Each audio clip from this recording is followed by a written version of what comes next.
Welcome everyone to this RegenerateX Intentions 2024. It's so good to see so many familiar faces and friends, and I hope many of you join along this afternoon. We've been doing lots of these intention settings during COVID and nearly every year, and it's always a great way of actually creating, good energy with our community and also hear what's going on and what is living with our community.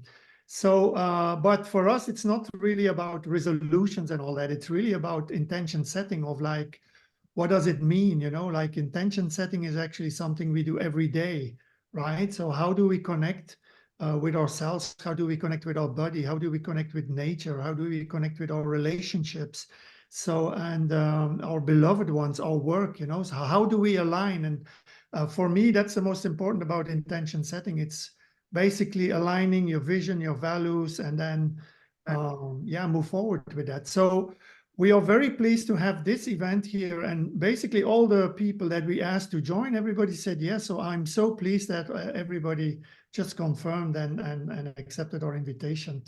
So for us with RegenerateX, it's very simple. Our intention is to do more of what we have been doing so far, is to inspire, to guide, to transform, to connect entrepreneurs, business leaders, regenerators, technologists, artists, and designers to co-create heart-led regenerative innovation and business models in service to life and contribute to a more meaningful, peaceful, and beautiful world. So for this year, we're going to do this with creating more regenerative business innovation programs and do more of our retreats, Heartmaster retreats, which we have been doing so far. And we all hope that you're going to join us one day in some of these programs that we will offer and explain more during this program.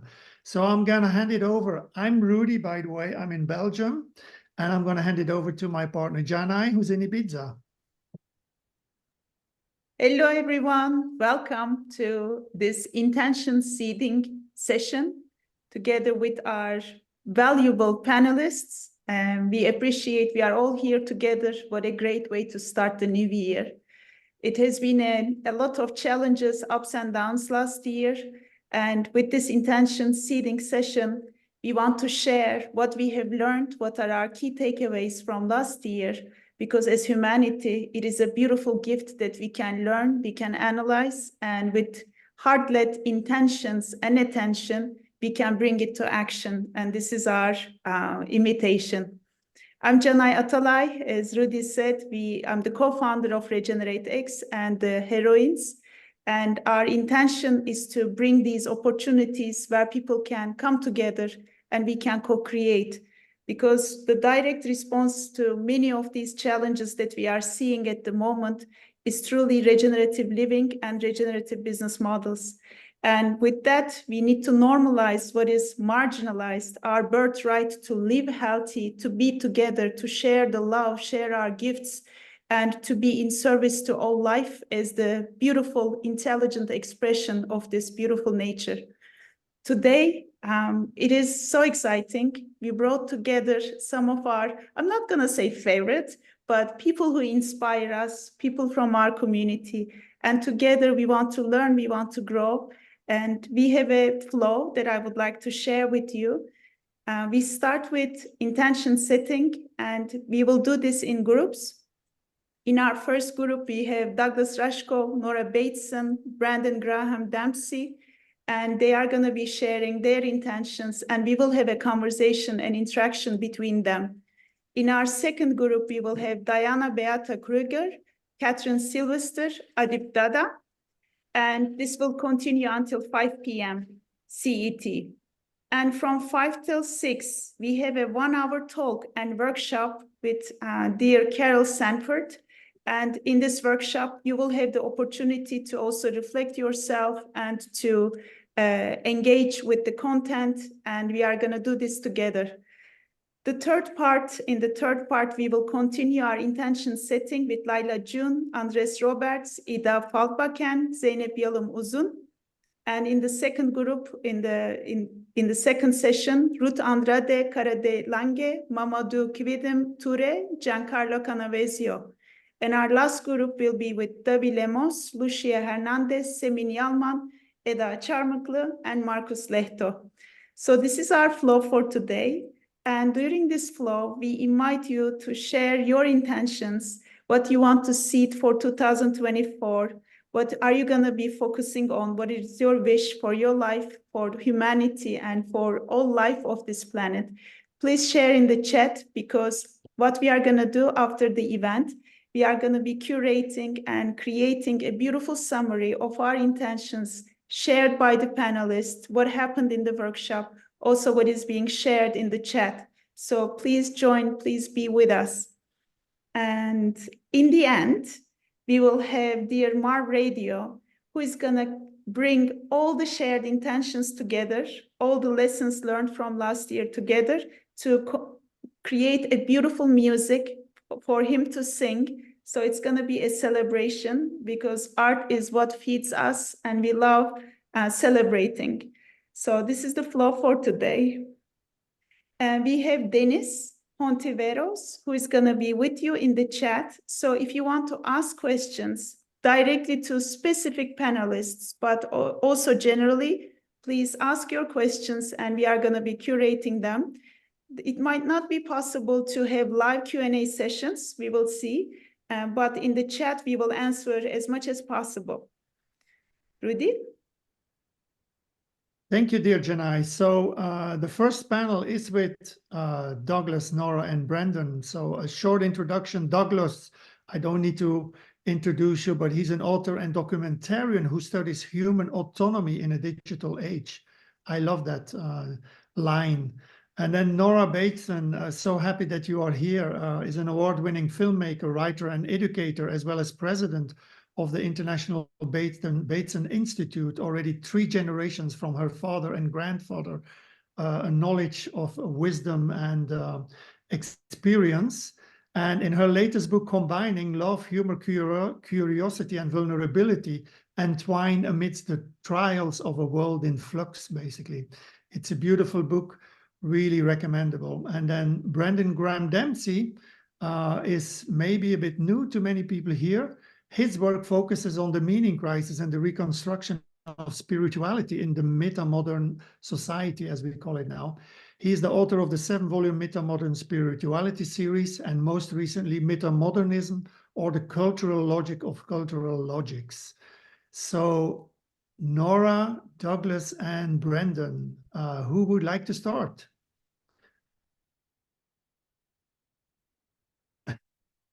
I think it's going to be you, Douglas. So what have you learned last year, and what do you take with you for 2024? Well, it's interesting. I mean, I have a countercultural bent, so I respond to almost every frame as a challenge to be explored. So when I think of intention, I realized that one of my, I guess, most profound learnings of the last year, that life is what happens in spite of my best efforts to prevent it. So that I question the role of intentionality, and I'm beginning to look at intentionality as a last resort when compassion doesn't seem to be working. And what I've been learning from understanding systems, from understanding mycelia and experiencing them, and practicing much more resonance than lead singing, is that for most of us, most of the time, the very best thing we can do is be open to the experience around us, resonate with it, and be available to help metabolize all of the associated trauma. You know, the most important things, or most sacred, or most profound experiences I've had have been sitting with people as they've died. And there's nothing you can do, right? They're definitely, I mean, this is not like sitting with a person, like saving a person, reviving a person. This is after I realize they're bleeding out and there's nothing that can happen, or they're crossing over, already on all the morphine and already in the coma. But to be there with them through that, to hold their hand or not, and then to get that profound sense that they know I'm there. They're not even conscious anymore, but they know I'm there. To feel my nervous system, or soul if you want, but let's just keep it normal, my nervous system helping metabolize their transition from one state to another with them, is what I can do. It's the most due, it's the most available I can make myself to what is happening. And I'm starting to feel that way about a lot of my activism as well, and getting myself very much off the framework of how do we get people to be more, how do we get people to do the, how do we get that, once we're in the how do we get people to ... we are in tech bros solutionist manipulation of others, looking at others as instruments toward our vision of how things should be. So I've got a regenerative vision. How do I get people to use alternative currencies? How do I get people to do permaculture? How do I... And I'm back in the same, you can't use the master's tools to take down the master's house, right? So for me, my intention is to ease off intentionality and surrender to compassion, whether I am merely giving palliative care to a civilization as it dies, or whether I'm actually doing what the mushrooms do and engaging in the process of regeneration through my willingness to metabolize what's around me rather than worry about what is me. I think at least the vast majority of us can do infinitely more good by bearing witness to what's happening rather than imposing our will on it.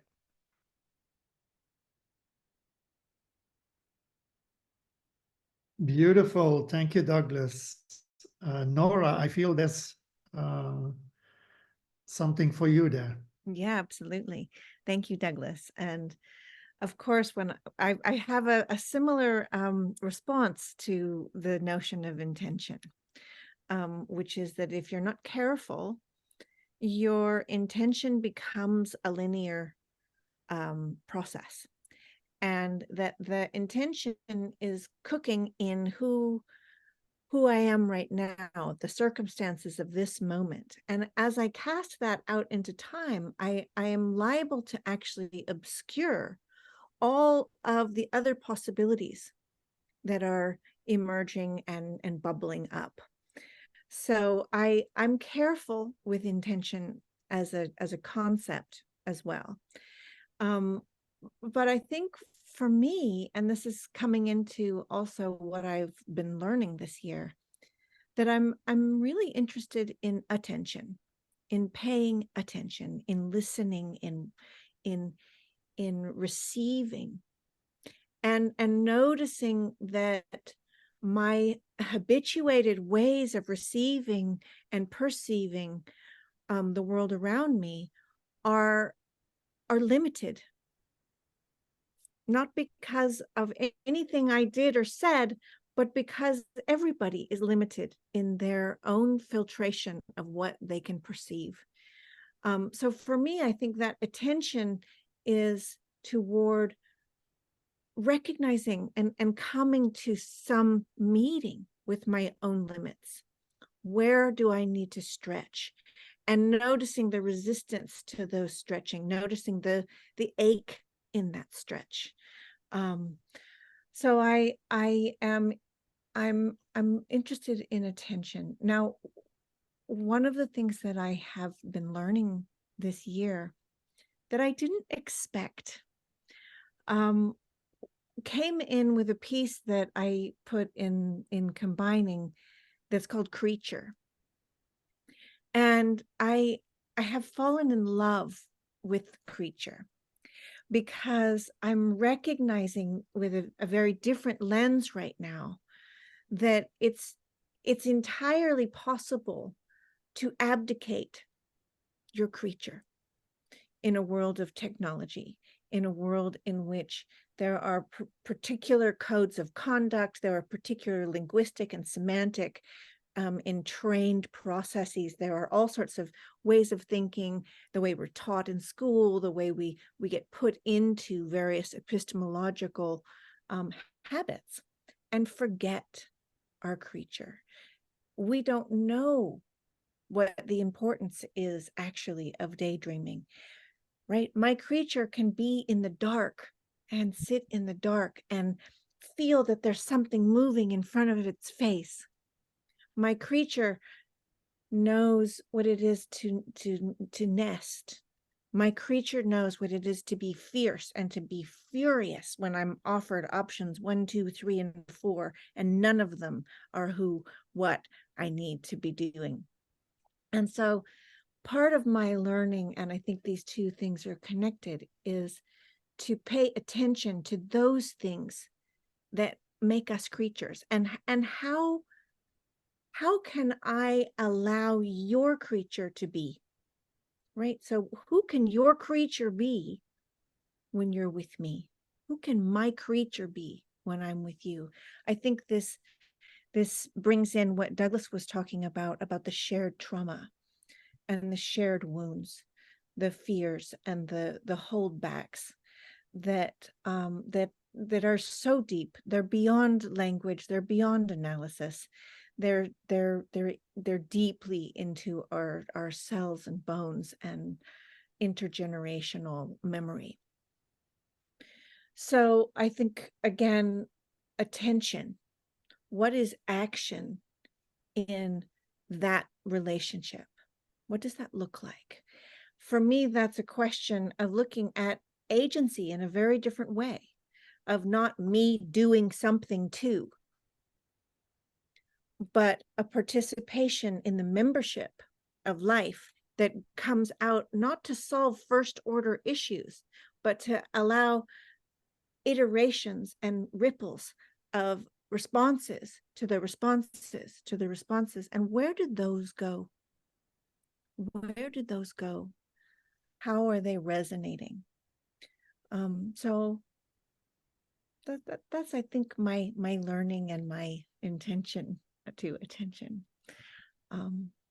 Yeah, what does it mean to hold each other with dignity?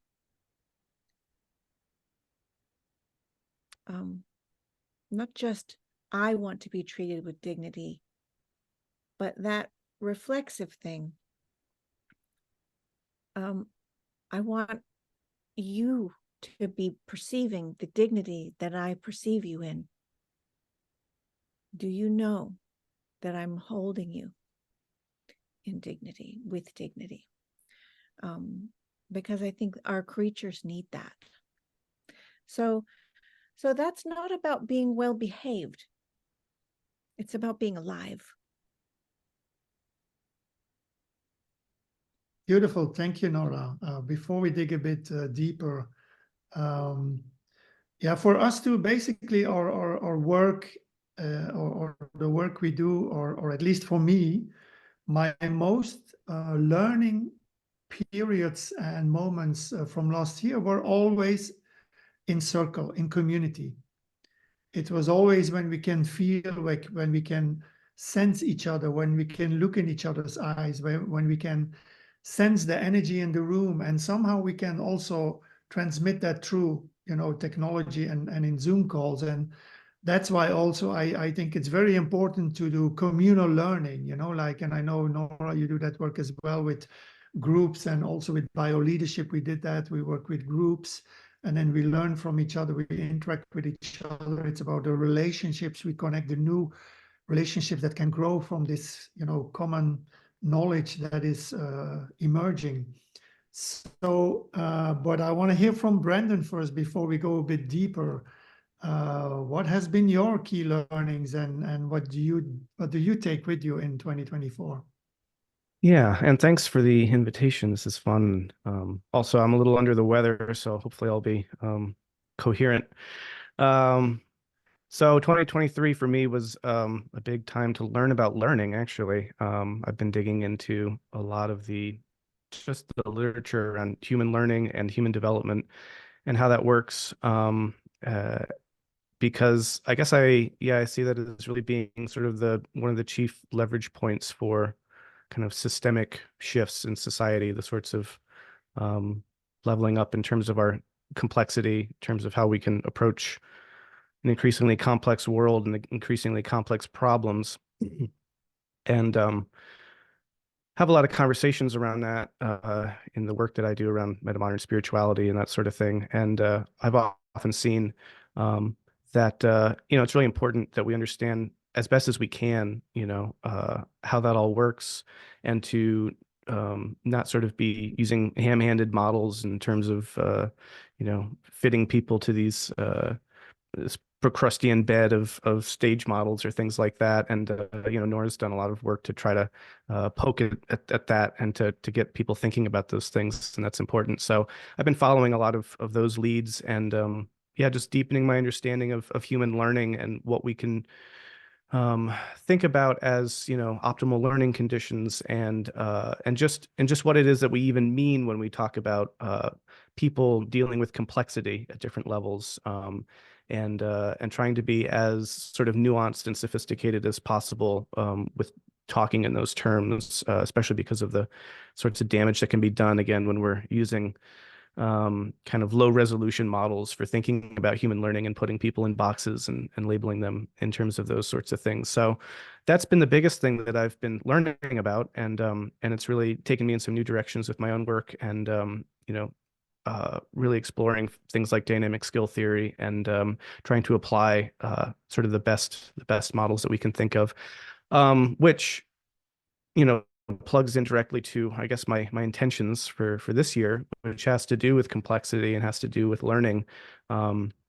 I just started an institute here at Sky Meadow called Sky Meadow Institute, which is kind of all about trying to promote and advance and further systems-based thinking about stuff that matters most. So, food, how we get our food, and what we believe, and how we orient towards other people in the world and our social systems, et cetera. So sort of like the big picture structures and the big picture sense-making frameworks that we use, and our sense of meaning and purpose ultimately in the world, and how does all that shift, I guess, when we can kind of be more attentive to the nuance and the profound number of variables, and the sensitive sort of components, the billions of components that go into complex systems, which ultimately are the things that we're inhabiting and the things that we're really messing up at the moment. And so trying to sort of match people with a complex world, with a complex perspective as much as possible, is sort of my desire, my dream for the coming year, and being able to help put out work, and to help host events, and to help kind of generate some momentum here around doing that sort of work is what I'm most excited about seeding for the coming year. And I don't know exactly what that looks like yet. I have some ideas, but ultimately that'll be kind of emerging from whoever shows up and whoever wants to participate. But that to me seems very much like sort of the challenge of the moment, as we're sort of entering increasingly turbulent and chaotic times, to try to see how we can find those connecting threads and approach things from a higher, kind of more relational, holistic perspective that can tie more things together for people, and help people make sense of things. So for me, 2024 is very much a year of further complexity, complexification, and learning, development, and trying to attend to our kind of global situation with the proper degree of complexity that we need to tackle these incredible challenges that are coming down the pike, and obviously are already here as well. So That would be in a nutshell what I'd say. Thank you, Brendan. Janai, do you want to add something to this conversation? Yeah, thank you so much. What comes to me, this word humbleness, with the silence, with the witnessing of what we are going through together, and in sometimes in places that we have never been, and being able to relate to those beings, those emergence of creatures in harmony with creation within us and among us. And I really feel humbled with the sharings here. What I have been also researching about was about ultrasonic sounds and how AI is decoding those for us to be able to receive how more than human life is actually communicating among themselves and with each other all the time. And there is this research about the coral reefs which are dying and how their sounds are changing. And if we are full of our own thoughts, full of talks, we never really be able to receive what this beautiful, wise planet is communicating to us all the time.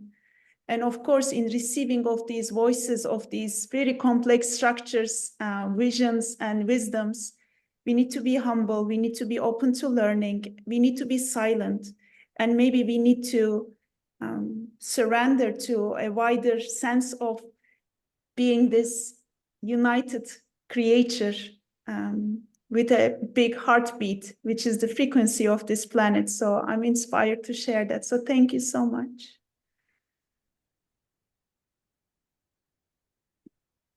Anyone wants to add to that, or what is going to happen when people are shouting and we are listening, and what is that dynamic is going to do with us this year?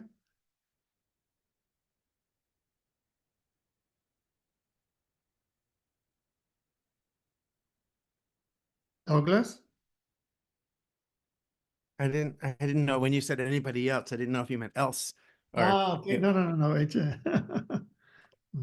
I mean, yeah, it all, ties together for me, and part of it is because we're listening to this thing, but we're of this thing, which is, always the trick, that because partly because we hear it, we think, I mean, they always use those metaphors about, the rider of the elephant and the elephant. There is no rider of the elephant. There's just the elephant. And, we're in that, we're of the elephant. So the thing we're listening to is us. So it's interesting. I think about at least a lot of the language around sense making and complexity theory, and and I have it too, the effort to kind of rise above the thing in order to get a sense of it. And while that's valuable sometimes, it's also tricky, because when we rise above the thing to see the thing, when we try to perceive of the meta crisis or make sense of the meta crisis, kind of pull back. And I mean, I used to do it in theater. I was a Brechtian, right? So you look at the play within the play, you pull back from the play in order to understand what's going on. But as Shakespeare did, whenever he did meta theater, he would always have the characters say, yes, but who's over our shoulders looking at us right now? He would force them back in to say, you can't ever really be apart from the thing. So there's it's tricky. And it's like, again, as a last resort, when it's required, remove yourself from the system as best you can, in a sense, in order to try to perceive of it from outside, as long as you remember that's this weird kind of social construction practice thing to bring back information to everybody else, who's still in it. It's a little bit like a psychedelic trip or something, where you kind of trip out and then, all right, what do you have to share with us? But it's not a place to operate from. And I feel like a lot of us, when we hear that language, we move into that kind of Elon Muskian or Zuckerbergian kind of dictator, benevolent monarch understanding of the world, that a few really, really smart people with really, really good intentions can shepherd this thing toward a better outcome. And it's like that it always, even however complex it is, it always oversimplifies it, because we take it out of the realm of squishy experience. We take it out of warm and into data, right? in the Bateson sense. And it's like keeping it warm is not the other side of it. It's the center of it. That's the whole of it. And it's so, I get it, because I'm a white male, money-making Western scientific mathy thinker. It's so dissatisfying to that part of me to hear the wisdom that breathing appropriately is going to do more for the health of this planet than everything I've ever done and everything I've ever written and everything I've ever thought. But it's true. It's so that at least for 99.99% of us, you could still have 10,000 figuring out those industrial problems. But boy, the high leverage point for most of us is this other less engineered place. I think that's so interesting, Douglas. And I think one of the big tasks is to become practiced in knowing when to use what sort of perception. And when is that last moment when you have to zoom out and apply yourself to the decontextualized version, and recognizing that even in those moments, any response is going back into these contexts that are ever overlapping and shaping each other. So you can't, just because we've pulled out and we're seeing things from this abstracted place, you don't get to make an abstracted response. It goes back in. And so I think there's a necessary practice here that you're pointing at, that is about paying attention to what it is to be within the system and not about it, Right. and how different that looks. Because actually, in my studies of complexity and my workings with people all over the world, one of the things that I learned is that the absolute best way to come to understand complexity is actually through your own memories, your most intimate moments, and the way that they are an expression or an experience of lots of different things that are combining. So this thing that you're talking about is actually very, very intimate. And we don't have in these public spaces a language really for holding the complexity of our intimate worlds without it somehow popping out of a resonance that we can identify as credible and objective and scientific and somehow believable. But I think this was something that I was working with in writing Combining, that I just realized there's no way to discuss this world and the way that things are combining without holding it in a very intimate poetry. And the more intimate it is, the more global it is, the more universal it is. So there's this reverse of how we're going to meet, not match, how you meet this complexity, as opposed to trying to parse it apart and identify the problem and then strategize a solution to the problem. which, like you said, maybe we have to do, but even in those moments, you're still in it. You're still the elephant. Yeah. So the practice, I think, is really important. Yeah, I guess I'd just pick up from that and agree that, there's kind of a skillful means that comes from being able to toggle back and forth between these different kind of perspectival modes where, adding another lens probably isn't going to make things worse. It's going to give you some more perspective. And so the more lenses you can fold into your toolkit, to mix metaphors, is going to be probably beneficial, advantageous, going to give you a new vantage, a new thing to be working with, trying to integrate into your understanding of things and your relational toolkit with other people. So I think that that's right in terms of being able to get comfortable in these different modes, being able to be totally within it, to feel it very deeply, in your bones, to be totally immediate, nothing mediating, no thoughts or reflections mediating you and what's going on, and just live from the creature, I guess, in a sense, and just kind of almost have a kind of purely intuitive and kind of neuronal response to reality, and a poetic response to reality. But then to be able to add to that something of being able to step away from that and look at that, and then jump back in and go back and forth and kind of oscillate back and forth and get the insight that can bring.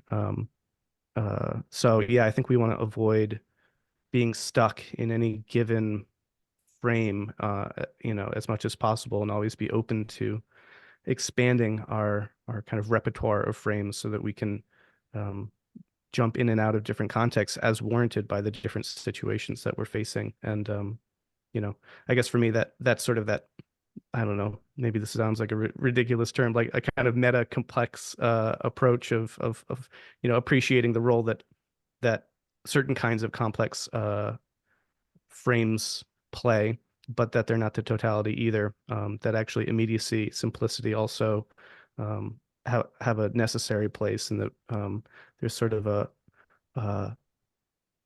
context that simplicity and complexity are both a part of, that we can become more skillful in trying to move back and forth between those different modalities, I guess, would just be something that I would, this is how a lot of that was kind of landing from my thinking.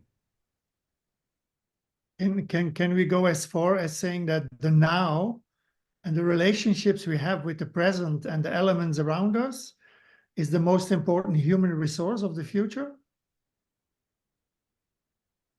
Well, it's the only one, I mean, I get called a futurist a lot, and I always say I'm not a futurist, I'm a presentist. And if you're a presentist, you end up being right about the future a heck of a lot because you're seeing what's going on. But the people who kind of hire me to be a futurist are people who want me to tell them what the future will be so they can prepare for it. And what I'm trying to do is to tell them, don't prepare for the inevitable future. Create the future you want by living appropriately now. It's nothing, it's not written, it's happening. It's happening. It's you can participate in the unfolding in a way that does change. I mean, that does change the future. And it's interesting. It's like it requires them to realize that a certain kind of passivity it actually confers more agency.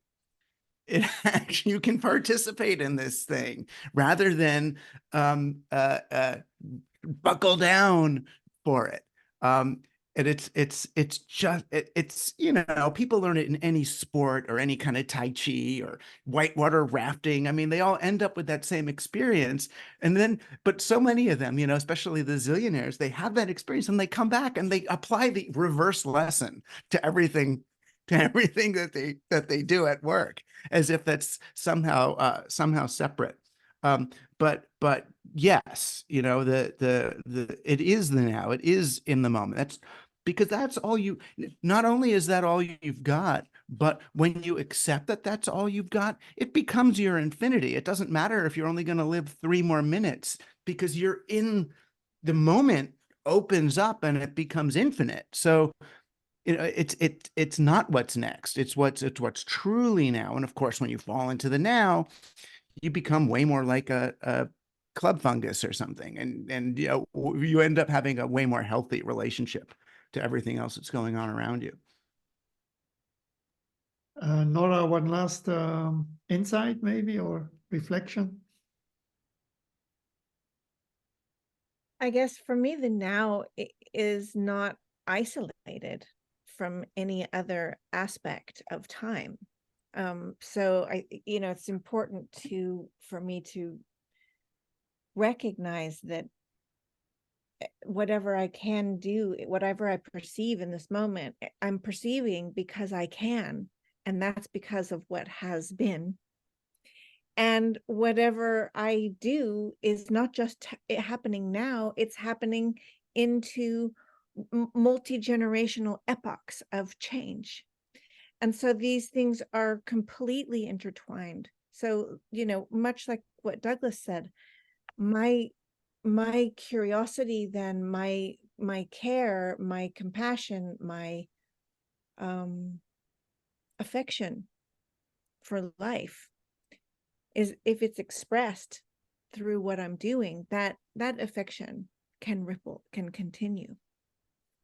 So I think it is infinite. Every moment has that infinity. And it's filled with variables from all directions. So just coming back to that attention to those variables, and the variables are changing. They're not, we're used to thinking about variables from algebra class as something like, well, X equals something, some stabilized figure. But when we're talking about life, all the variables are changing. So this is, I think, one thing that might seem overwhelming, but it's also where there's so much hope, because things can change and happen, and they are changing and happening. And I guess if there's one thing that I would just want to kind of end on, it's that everything is a lot weirder than we think it is, and that's the best possible news. Thank you, Nora and Douglas and Brendan. Yeah, we're going to keep stay in our time. I wish we could continue for hours, with you guys. But to the participants, know that there's wonderful conversation also with Douglas and Nora on Team Human, teamhuman.fm, a podcast. And I hope to hear a lot more of you this year, and also that we're going to be able to, join more courses together, and workshops and community work like this together. So Yeah, Brent, also thank you. Yeah. I would like to just say something. Yes, please do. Thanks to the weirdness and celebration of weirdness. I believe as humanity, we are gifted with this potential to embrace our being, and whether it's through feeling, whether it's through then after thinking, but many of the things come beyond our thinking, because the mind of creation is truly impressive. It's very weird. And when we start receiving it, and then with our intelligence, we want to put it into writing, we want to put it into speech, we want to put it into parenting, and it happens through that creature within us. There is this inspired action. And Douglas, when I saw you first time in New York on the stage, I was inspired by the talk that you have done and the book that you have written. And no matter how much you have integrated back then, the breath that you put in all these work was truly transformational. So, and Nora, the first time I read about soft data, I cried, because for many years as a business model designer, I had the challenge and the pain within me not to be able to communicate and to integrate what I saw was possible, but it was not in my words yet. So thank you for bringing those tools, those invitations, not trying to fix things, but changing our perceptions and relationships about things. Brandon, it's great to meet you. I'm looking forward to digging into your work. And please keep on doing the amazing work that you are doing with the amazing beings that you are. It's truly inspirational and transformational. Thank you, Janai. And you may continue with the next group of intentions. Okay, let's do it. So in our second panel, we have 3 more amazing people. And first, I would like to invite Diana Beta Krueger, Catherine Sylvester, and Adib Dada. Let me do that. Diana, Adib, and Catherine.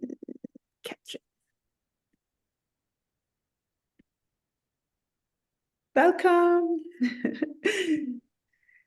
Thank you so much. You know the flow. A little bit introduction about yourselves. What are your biggest takeaways from last year? And we said intentions. It can be attention, however you want to call it. Oh, by the way, intention. My mom is a doctor. My father is a pharmacist. Intention weirdly means healing of wound in the medical terms. So very much related to our previous panel. All right, so I will start. Thank you so much. Wow, I feel so humbled and honored, and I'm beyond grateful for sharing this space with you.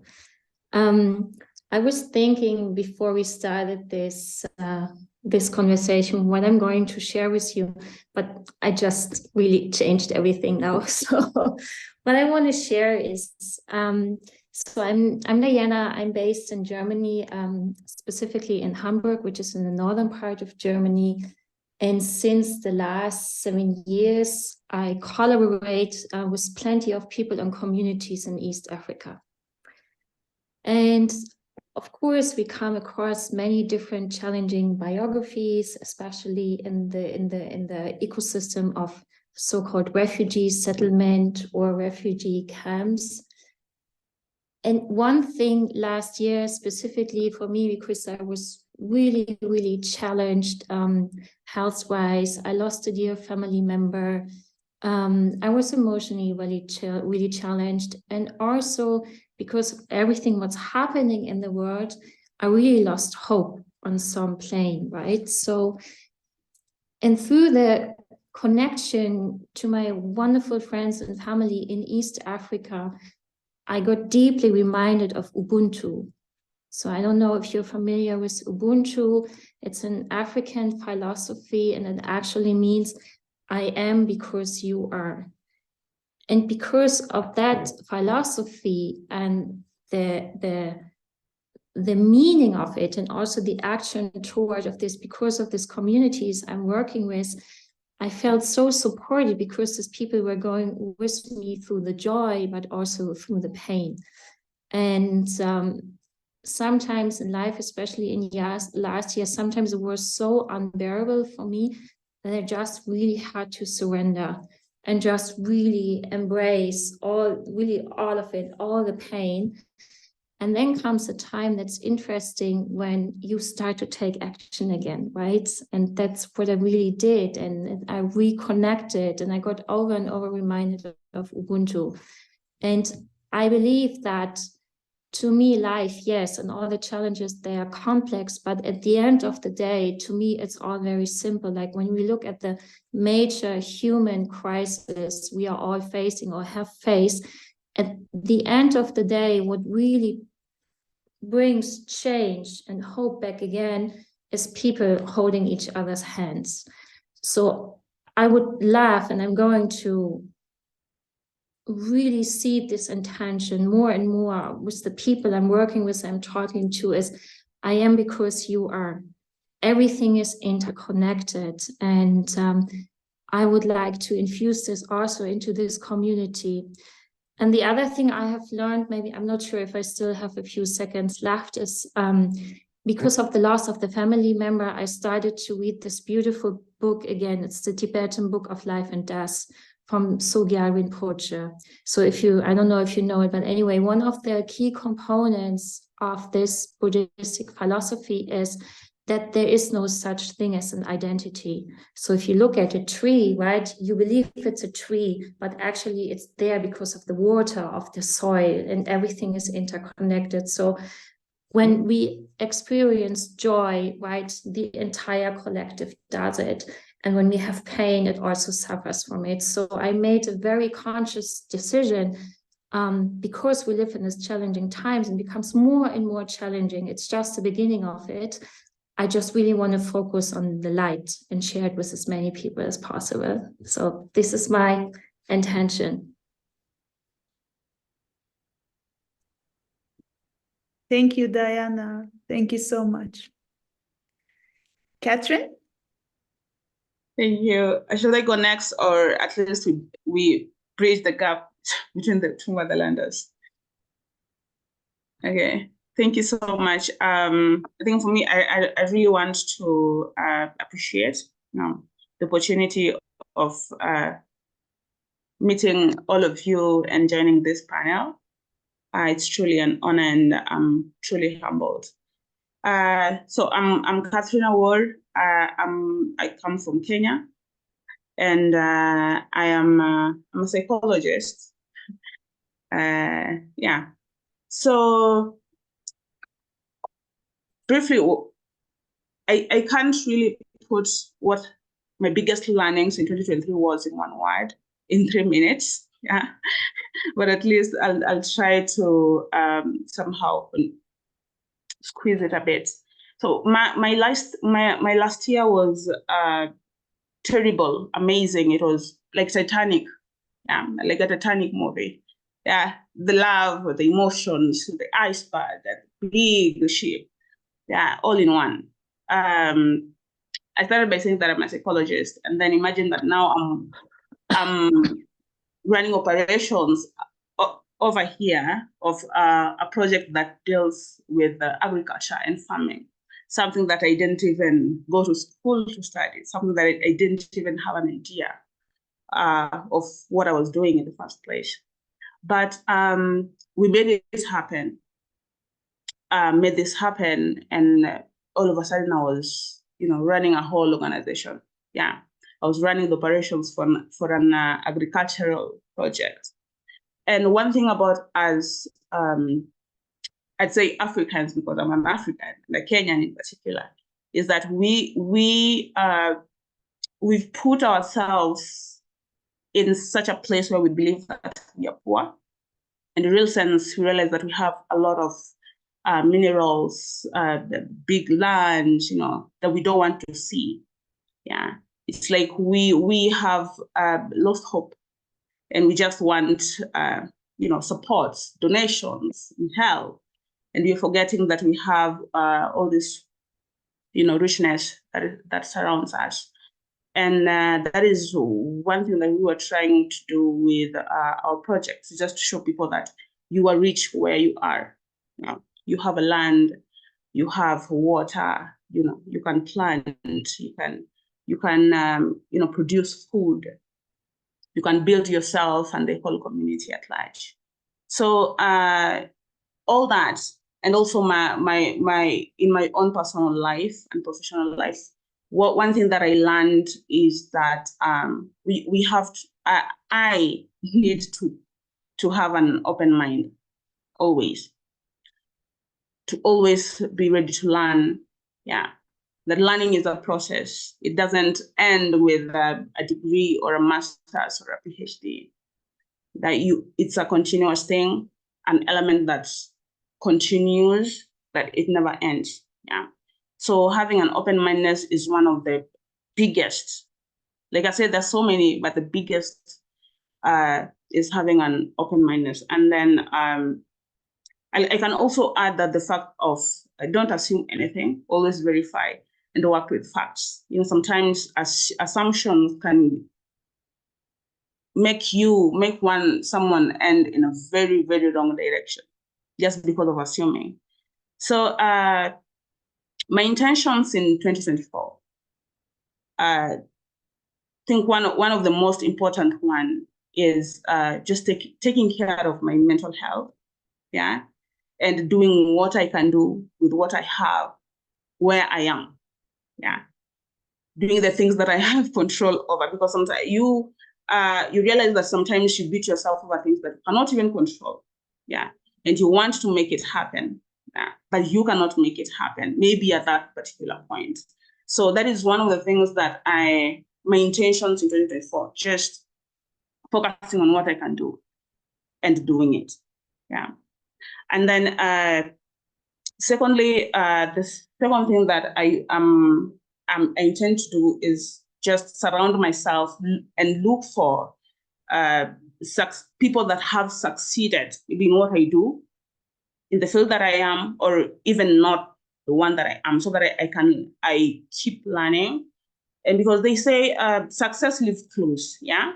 So every successful person have a story. They started from somewhere, they failed somewhere, they made a mistake somewhere. So when we surrounding myself with these kind of people, like-minded people, like the way we are right here and right now, I believe that I'm going to be somewhere that I was not, maybe, last year. So yeah, thank you. Thank you, Catherine. Let's keep on learning, do what we can where we are. Thank you. And I sent the link of the Motherland project for those who are interested by Catherine and Diana. Adib. Thank you, Janai. So I'm Adib Dada. I'm a regenerative architect and an urban forest maker based in Beirut, Lebanon. My key learnings from the past year, a lot of it has to do with gratitude on a personal level. Last year was amazing with my kind of very small family unit, as well as with my regeneration work. Yet everything and everyone around me seemed to be not doing so great, from close family challenges, friends and relationships breaking up, very big health issues in my very close circle of friends. So again, gratitude for what we have in that moment, and then seeing what is my position and being able to support those around me.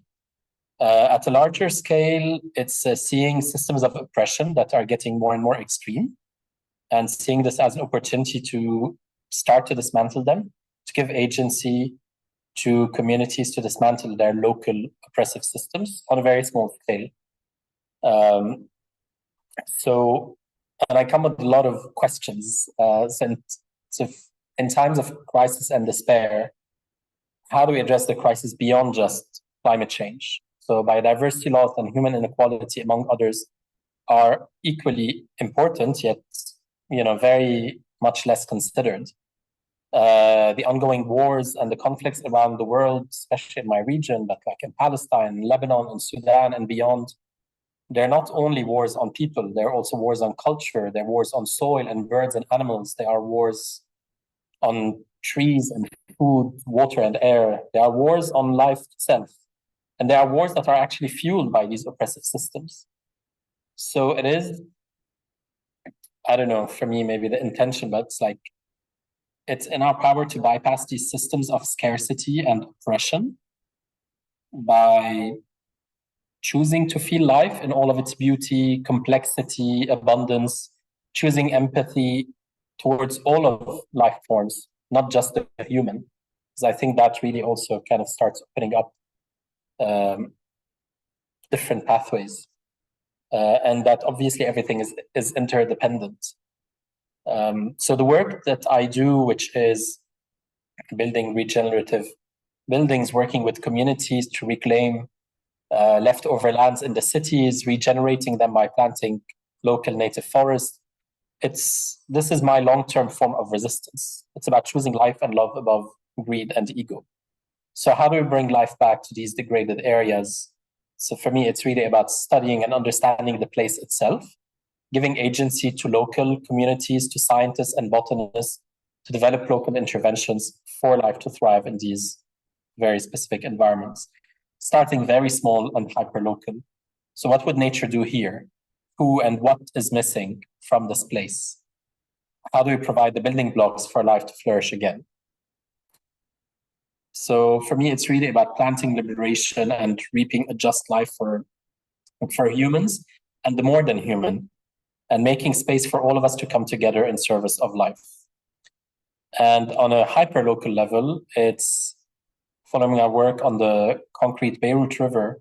It's, you know, may the Beirut River and the forest we are regenerating eventually become one.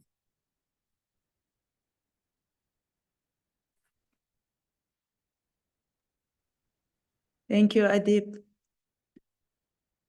During war in Gaza, when I saw you sharing the videos next to Beirut River in the forest that you are growing in the city with your community, that was the biggest inspiration that I received last year. So thank you for your beautiful questions, for your beautiful intentions, for your beautiful work.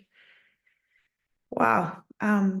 Catherine, Diana, also thank you for inspiring us with Motherland, the regenerative transformation, the cultural transformation, business transformation you are doing in Africa with very diverse group of people as 2 women leaders. It's an honor to have you here. Thank you so much. And hello. I love it when children show up. It's a good sign. Thank you so much. So let's continue. If you have any questions to Adib, Diana, Catherine, to our panelists, you can ask it in the chat and we will continue. Right, Rudy? Yes, we will continue with Carol Sanford. Carol, are you there? Oh, yes, there she is. So the next hour is going to be full on with Carol Sanford. She's an authority in, you know, when we say regenerative business, she's been there long before us already, exploring all the... I am not an authority. Don't call me an authority. Good catch, Carol. Good catch, you know. Okay, keep going. So anyway, so Carol is going to talk us about no more gold stars, you know, how to regenerate capacity to think for ourselves. And Carol, I'm going to leave the word to you. All right. Would you give me authority to share my screen, please, whoever can do that? Yes, let's do it. Yes, you can do it. Okay, it does seem like it's possible.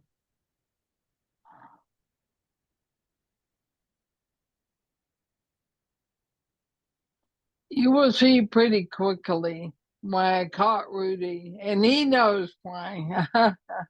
The authority paradigm is a non-regenerative paradigm. I think most of you may know that I have trouble speaking because I now have ALS, and ALS is something your body gets. So I shouldn't say I have it. I don't have it, but my body is in the process of demobilizing in order to be retrieved. So I'm going to share with you my intention is to die this year consciously, because that's what will happen, and to leave behind things that stir people up, that disrupt what they're certain of, disrupt their languaging, which helps and hold the ideas they already have. I will have to pause every so often, but don't worry, I'm not in any pain, I'm not depressed, nothing is going to disrupt us today, at least moving forward. Let me ask one thing of you. I told Rudy and Kenneth that I want this to be a workshop, not a lecture. Experts give lectures. people who are resources to thinking, instead invite people to think for themselves. And I'm going to share ideas, and I'm going to ask you not to write in the chat, except when I ask you. And if you would, maybe to hide yourself so that you're moving around isn't distracting to any of us. So it'd be hide yourself on video. I'd like for you to take a project you have, like Catherine was just talking about in Kenya, which, by the way, I love. I worked there for 3 years in Nairobi. And this book is full of the story of me working in Africa with these ideas. I would like for everyone to put in their mind a project that you've been working on and use it to examine the ideas that I'm offering. In particular, how you feel like you're moving toward the kind of disciplines I'm offering and what restrained you. I'm going to present a bit, and then I'm going to ask, do you say your name, Kane? Janai. Say it again. Janai. Janai. Oh my goodness. You can't say can I, it's okay. You can. Well, I would love to get it right, but I'm probably not going to today. Wow. While she and I are talking, reflecting, at that point, I would like for you to put in the chat the same question, your answers. And hopefully, gracious, hopefully you will engage others in the conversation later. We don't have quite time to do that today. All right, the 6 disciplines come out of the book, but what they're all based on, and I've been working with for almost 50 years, the idea of regenerative paradigms. I started working with paradigms when I was an undergraduate at UC Berkeley, and I was working with Thomas Kuhn, who created the idea of paradigm shift. It had a huge impact on me, and I formulated his request to our fellowship group, the idea of 4 paradigms. Now, paradigms are not doings, they're not practices, they're mindsets, they're how we frame things. And so I find these very helpful, and so do many other folks. The first paradigm, which you're all mindful of, and even in the 15 minutes I was here, I could hear you speaking about the devastation of the extract value. This mindset is one of the primary drivers of war and domination and racism, where we think we're owed more than we put in, and we want to be in control. That paradigm is devastating to a planet and to each society. Somewhere along the way, people figure out that they have to stop the waste. And many of you here started in this way, I'm sure, which is trying to, I started as an environmentalist, which was save the planet, reduce the harm. And I did a lot of activism.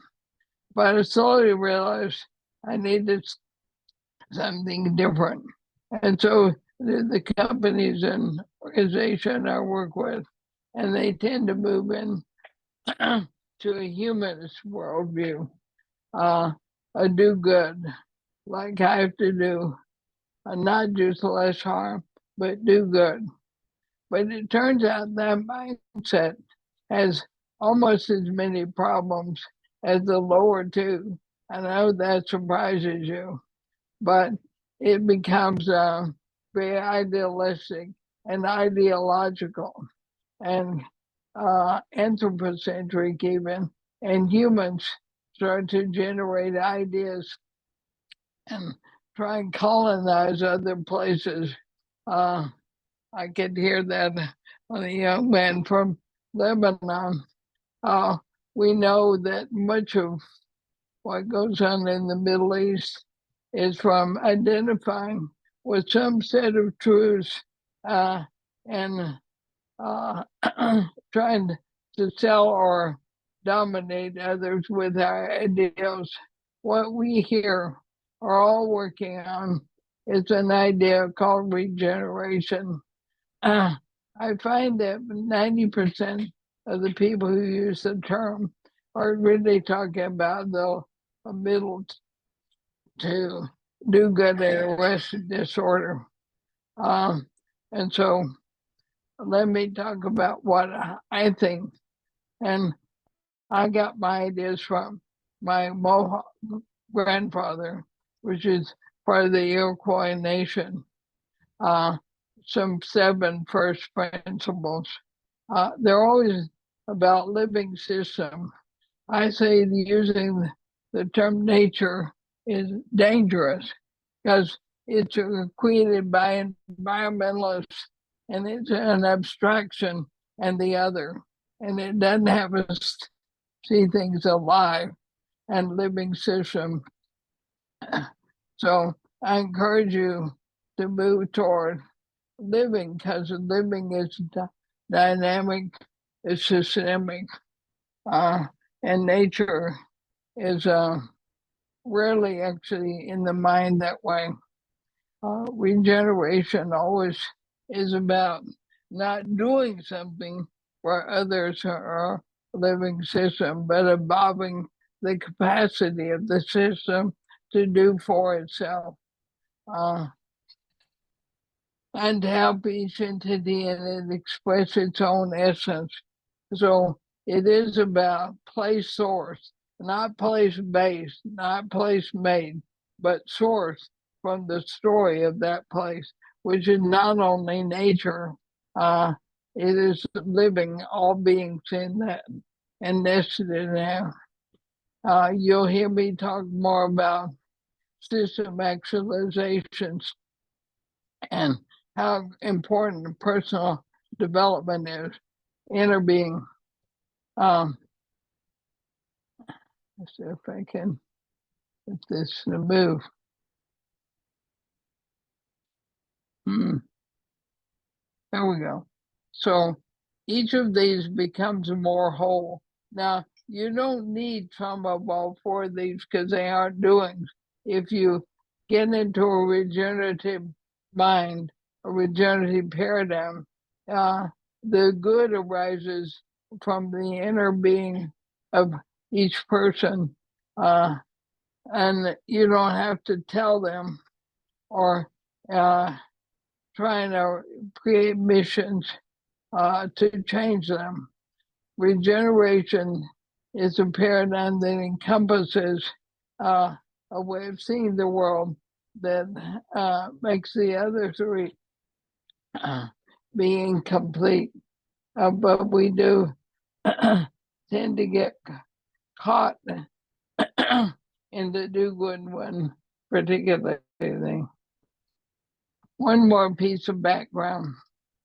The book, No More Gold Stars, has a lot of history in it because I've spent 50 years looking at the behavioral paradigm and how much 100 years ago it changes to an expert authority paradigm. You got a certificate, a PhD, or some authoritative process that said you were the best and that no one else could. In the Western world, which not all of you are from, but you've been strongly influenced by is now predominantly sourced by experts. And it's based on the idea that people can't think for themselves, so they need someone else to do that for them. And primarily, and all this is in the first 2 chapters with all the references about how behaviorism came into existence and why it undermines the ability to do regenerative work. Because we don't develop a living system thinking any longer or inner being. Even in psychology and philosophy, it's an authoritative expert. Part of that's the publishing industry and social media, but it was initiated in the early 1900s. The result is we as people on the planet now depend primarily on positivist science, where you take something and fragment it and then hold it one part steady and manipulate another. And then whatever you get from that, you make generic for all people, and then like averages and categories. It is now included other sciences like indigenous quantum and wisdom, what Nora would call warm data is no longer included because it's all moved into something called quote scientific method, like there's only one science. So I want you to know the book is based on this. Now I'd like to share with you with your project in mind. If you haven't gotten your project, please do so now. Because the fun of doing this together is for you to do your work. I have case stories in the book, so you can see me doing with others, but you being able to rigorously examine how you're working is our point today, not to justify, not to convince one another, but to get more discipline and how we're thinking about things. All right, so here's the first of the 6. Disciplines mean to me inner discipline, not other discipline. And in each case, I'm going to contrast within the regenerative paradigm what's happening at the lower ones. So the first discipline, and I'll do this with, I'm going to say your name wrong, but can I in a moment, and ask you to say what you know about how in your projects you're working toward the right-hand side and what restrains you and pulls you back toward the left-hand side. So here, this idea, the first discipline is to work from not self-actualization of yourself or others only, but to work towards system actualization. If you want to be in an epistemology where you think for yourself, you will need to learn to see systems at work, not system defined by a machine or some kind of mechanistic process. So for example, if you work inside of a company or your project, if you're thinking about what you're trying to achieve, what your personal intentions are, you have one scope. But if you're asking, how does everything we do look at the system at work? So when I work with entities, we always do a story of place. We did this in South Africa, and I tell a bit about that in the book. And we ask, I don't ask what would nature do, because I think that's not a whole system. I say, how does living system work here? And what are they seeking to work on? And what's the role of humans in that? So I believe it's more complicated to do a story of a place. And then you can know more about system. So I start with global imperatives. What's imperative for something to be alive? Not humans' idea, but can we learn to look at something and how it's working? And then we can bring, oh my goodness, I have trouble with my hands as well as my voice. And so it doesn't always tie perfect. That's supposed to say the role in system actualization of humans. I believe that part of the role, or I would say the core role, is consciousness. We make so many decisions, take so many actions that as a result of our mechanicalness are very bad for the system. If humans just did work on getting themselves to see their own effect, that's really the problem. And if you got an authority epistemology, what you do is teach them what to do.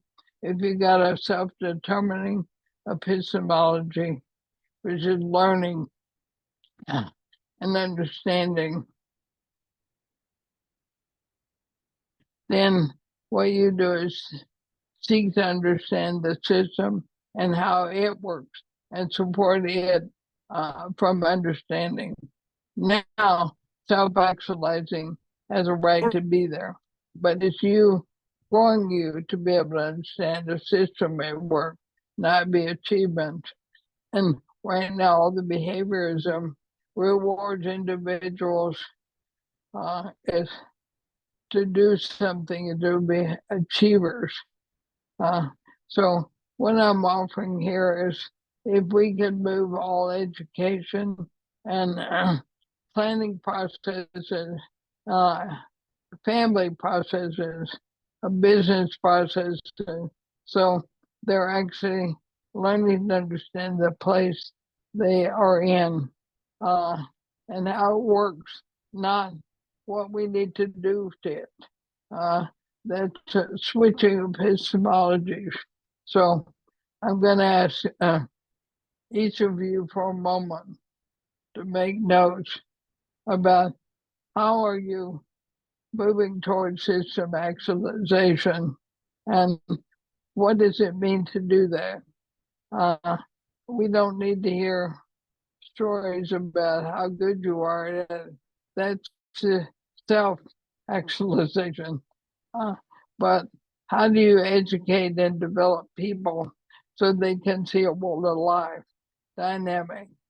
I'm going to be quiet for a moment and have you write, and then Renee, I'm going to ask you in just a moment to reflect on what you're seeing in your project.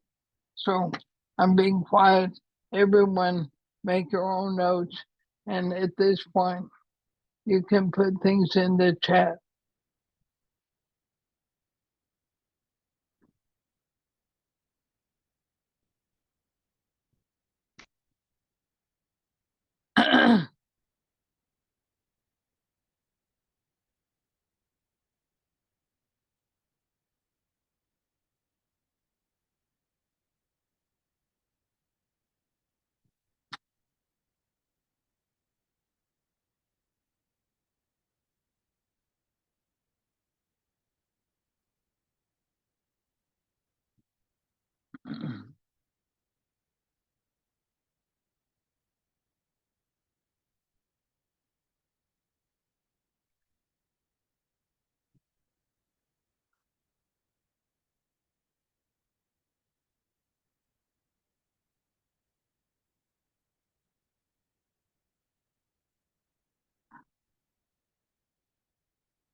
About 30 more seconds.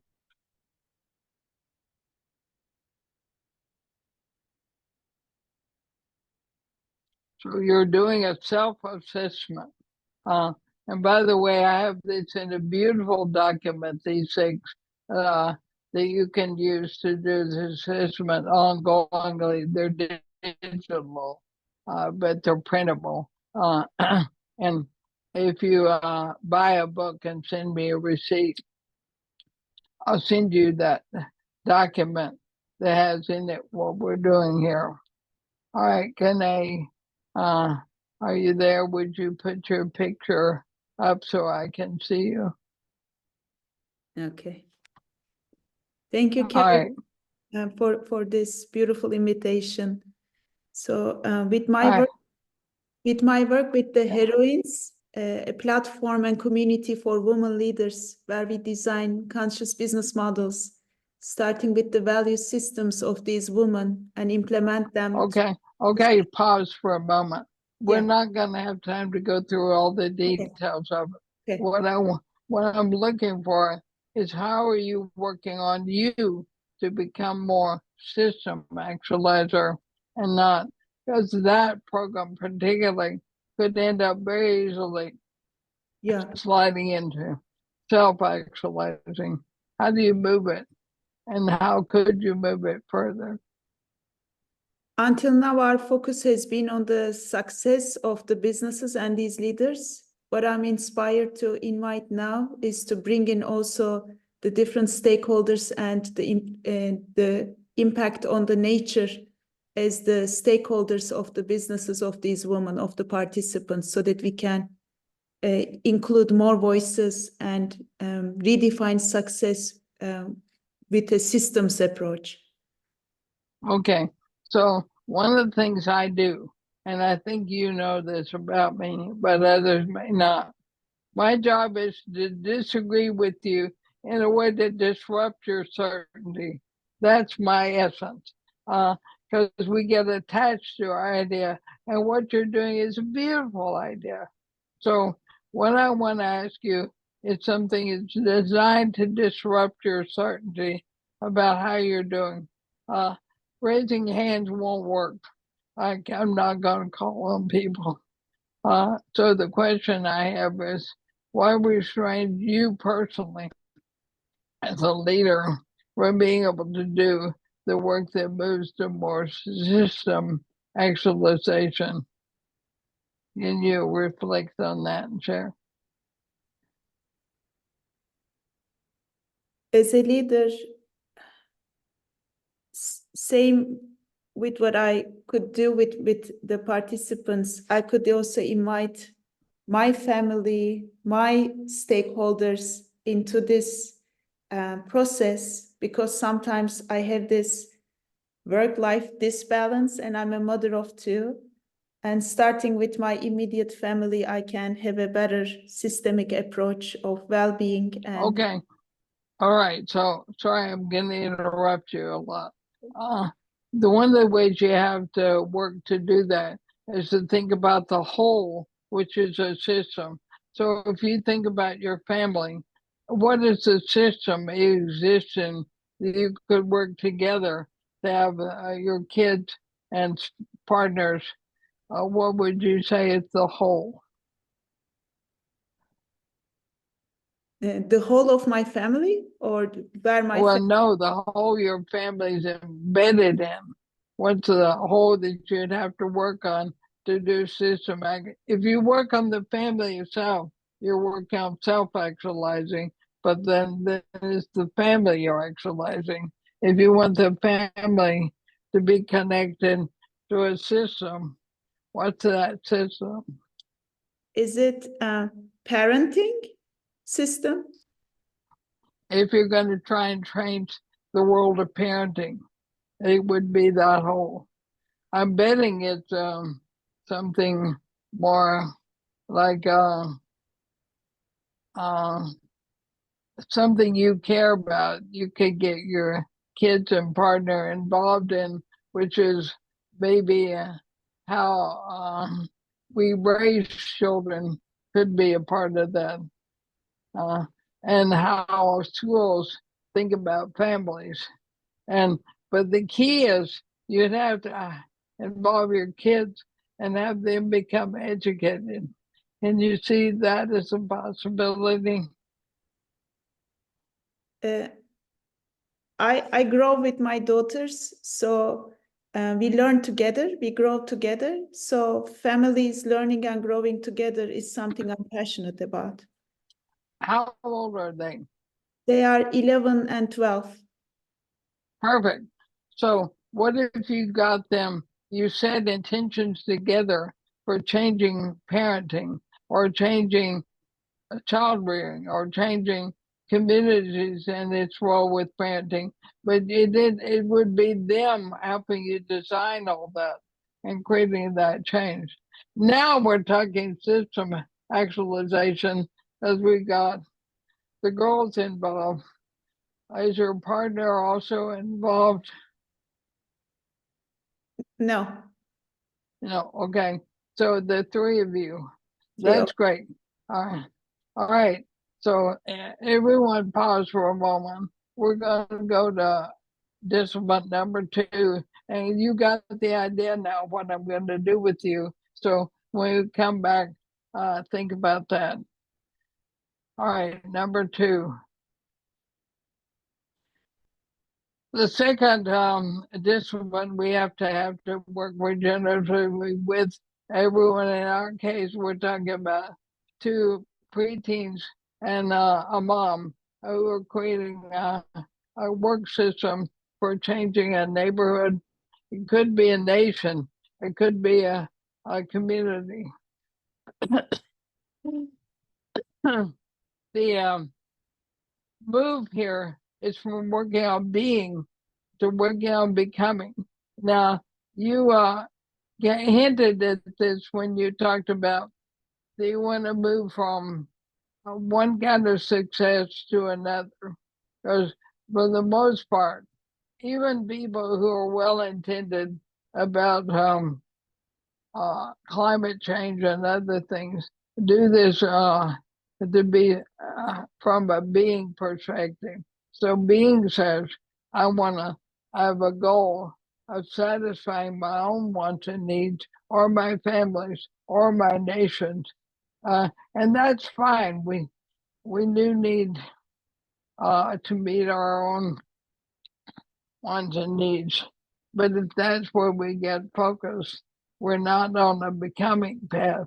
And a becoming path is one where we move our attention to being in service of something greater, like we just did the moving from the family doing well to parenting, as you said, or raising of children in a nation. And it could be a church, it could be in a number of ways, but now our life is dedicated. And now we build different kinds of things. We build intelligence, we build ability to manage our inner state, we build ability to be able to activate our will instead of be passive. We may even build new kinds of capabilities we don't have but need, because we can see the system is more. So being is more about traditional success, personal satisfaction, or becoming is about growing our inner being, our different kinds of intelligence, and using that with our families. You said when your daughters grow, you grow too. So let's see about the being and becoming. My question, so Kane, would you pop back on? I see most of you didn't hide yourself. So I'm having trouble finding her in the picture. So here the question is, how are you going to develop you, grow who you are, grow the being for your daughters and you and the system? So you're gonna, let's get clear on who the whole is. Is it gonna be a neighborhood you want to help develop about parenting, a school district, a nation, a religion? Where do you want to evolve their idea about parenting? And how would you develop you and your goals to be able to do that? Speak to that. And by the way, all of you be writing the answers to this for yourself and putting your answers in the chat. All right, I'm going to be quiet for a minute so everyone can think, and then we'll come back and get your reflection. Okay, hold on 1 second.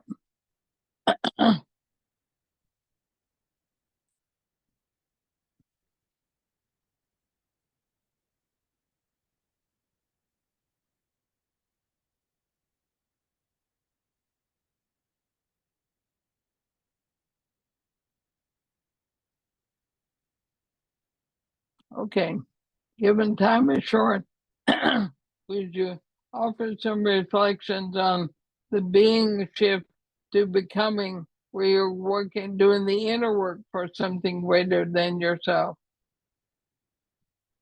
The inner work that I have been doing is each time I'm interacting with my daughters, especially with them, I'm letting go of my emotions. I feel things, good or bad, and then I have a knee-jerk reaction of responding to them with my mind thinking this is right for them. And I notice it's not working for us. When they are talking, I'm letting go and I become present with them as much as possible. And even sometimes without me saying anything, things transform and show me ways that was not visible to me anymore before. Okay, this is beautiful. So one of the things we don't usually learn is that we need to work on ourselves and management of our own state and our own actions and their effects. Instead, we try and work on our children, teach them what they should do. And of course, at 11, 12, that's never going to work. But if you were going to develop them also, so they grew in this same capacity, and now they're connecting their own growth to making a difference. How much you change and add to what you're doing that would bring it more into not just brainstorming and following your lead, but building capacity as an internal working in the work you do in the world. With my daughters, they learn from me in my being, in my expressions. So I think it happens immediately with them, with the children.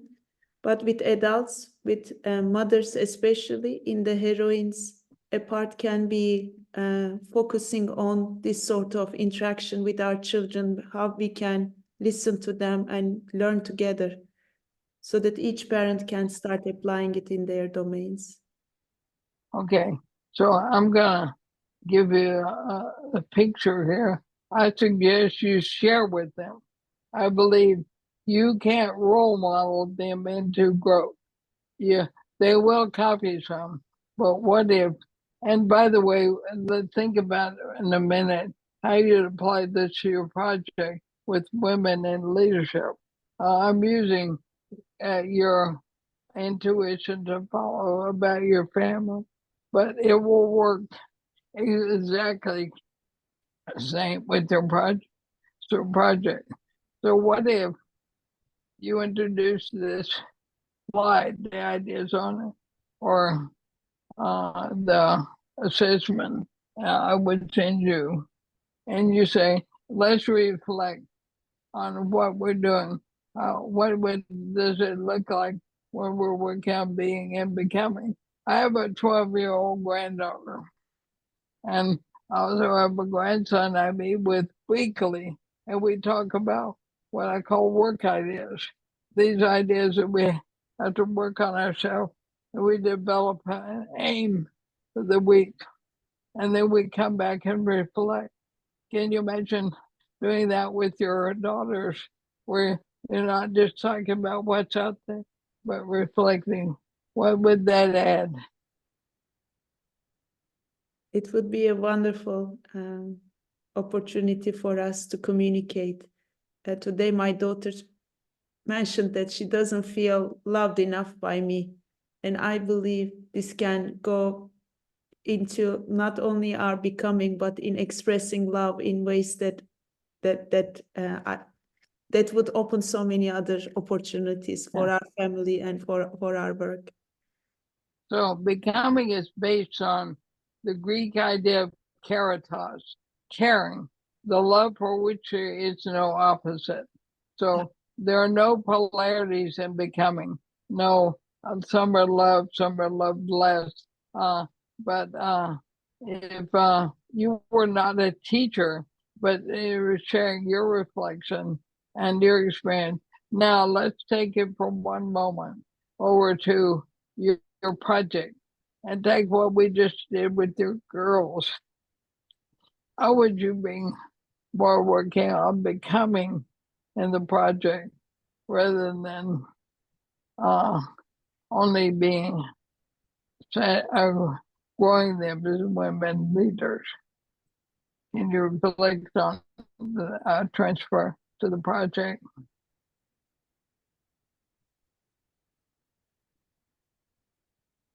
You have to think about the whole. What are you working on? What's the whole that group is working on? Not themselves. That's back to self-actualizing, right? What are they working on as a whole? So we are working on how we can transform business models to be more inclusive and diverse. And if we bring this systemic approach of relating to each other without, not in the teaching or knowing better or trying to fix something mode, but instead as growing together, learning from each other in open dialogues, like you shared with your grandchild, I think it would be the way to our becoming and sharing these stories with each other, of course, what practices. And I would encourage you to, again, do work ideas with them and do reflection. How are we moving toward, how are we getting where we're going with ourselves? I'm running a summit. I do one of these a year. And this March 29th is about reimagining diversity, equity, and inclusion using regenerative practices, because I think there's way too much humanism in our current approaches, and we can't get there. We end up working on the left-hand side, which isn't bad, but it's incomplete. So we should talk about that. I am going to try and go to the third one. All right, you've noticed each time I'm asking about working with a whole. We tend to work with parts, like diversity, equity, inclusion is a part. When you added to it business models, I would say work design, because how we design work is what I'm going to be working on in that event. That makes it really difficult to have bias at work. Like, for one thing, it gets rid of all hierarchies of competition, only hierarchies of contribution. Now, most people don't know how to do that. I built a couple hundred of them, or reconceiving of business work design, because we we start with a whole. In business, I start with the life set they exist in. So you'd probably call it a watershed, but I don't like the term because it's not a living place. It's where our water comes from.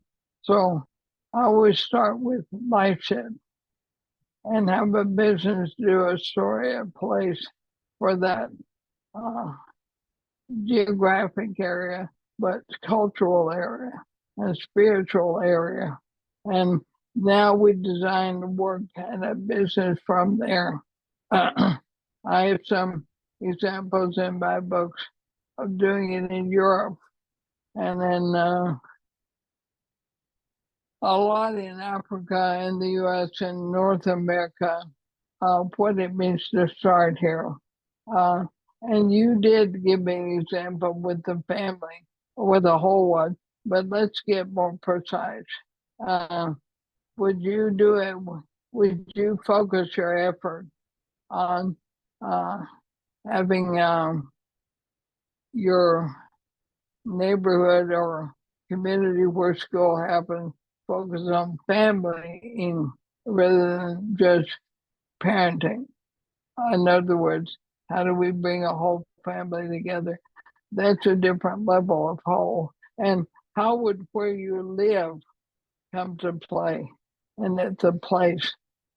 Let me give people 1 minute to think for themselves, and then we'll get your answers.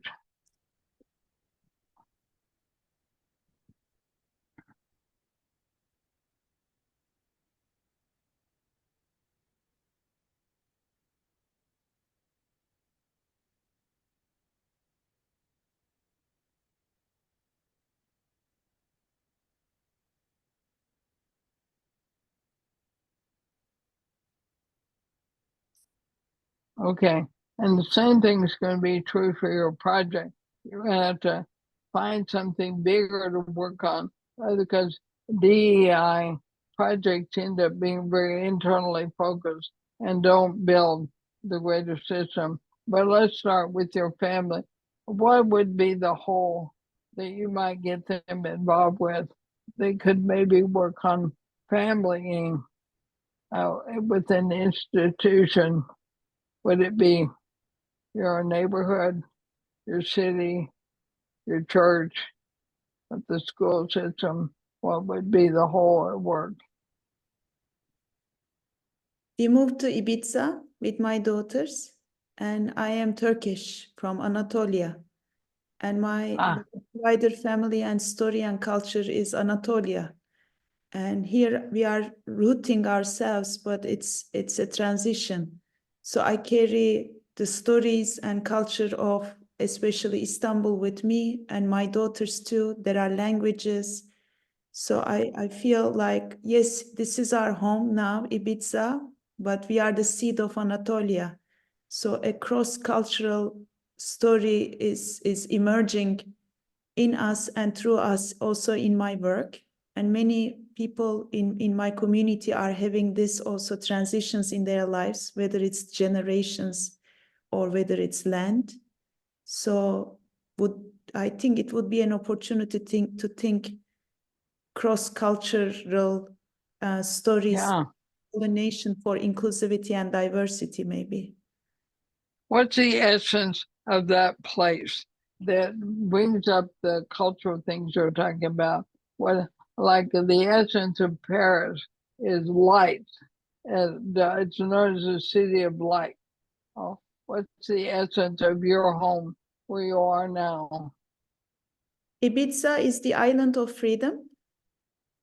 Now, that gave me goosebumps. So if you thought about what freedom really means, which is, hold on. All right. If you thought about what the freedom really means, and let me give you what you tell me, what does freedom really mean when you think about the way you're talking about your project and your children? How would you redefine it so it's more a whole at work on system actualizing and people becoming? What would that be like?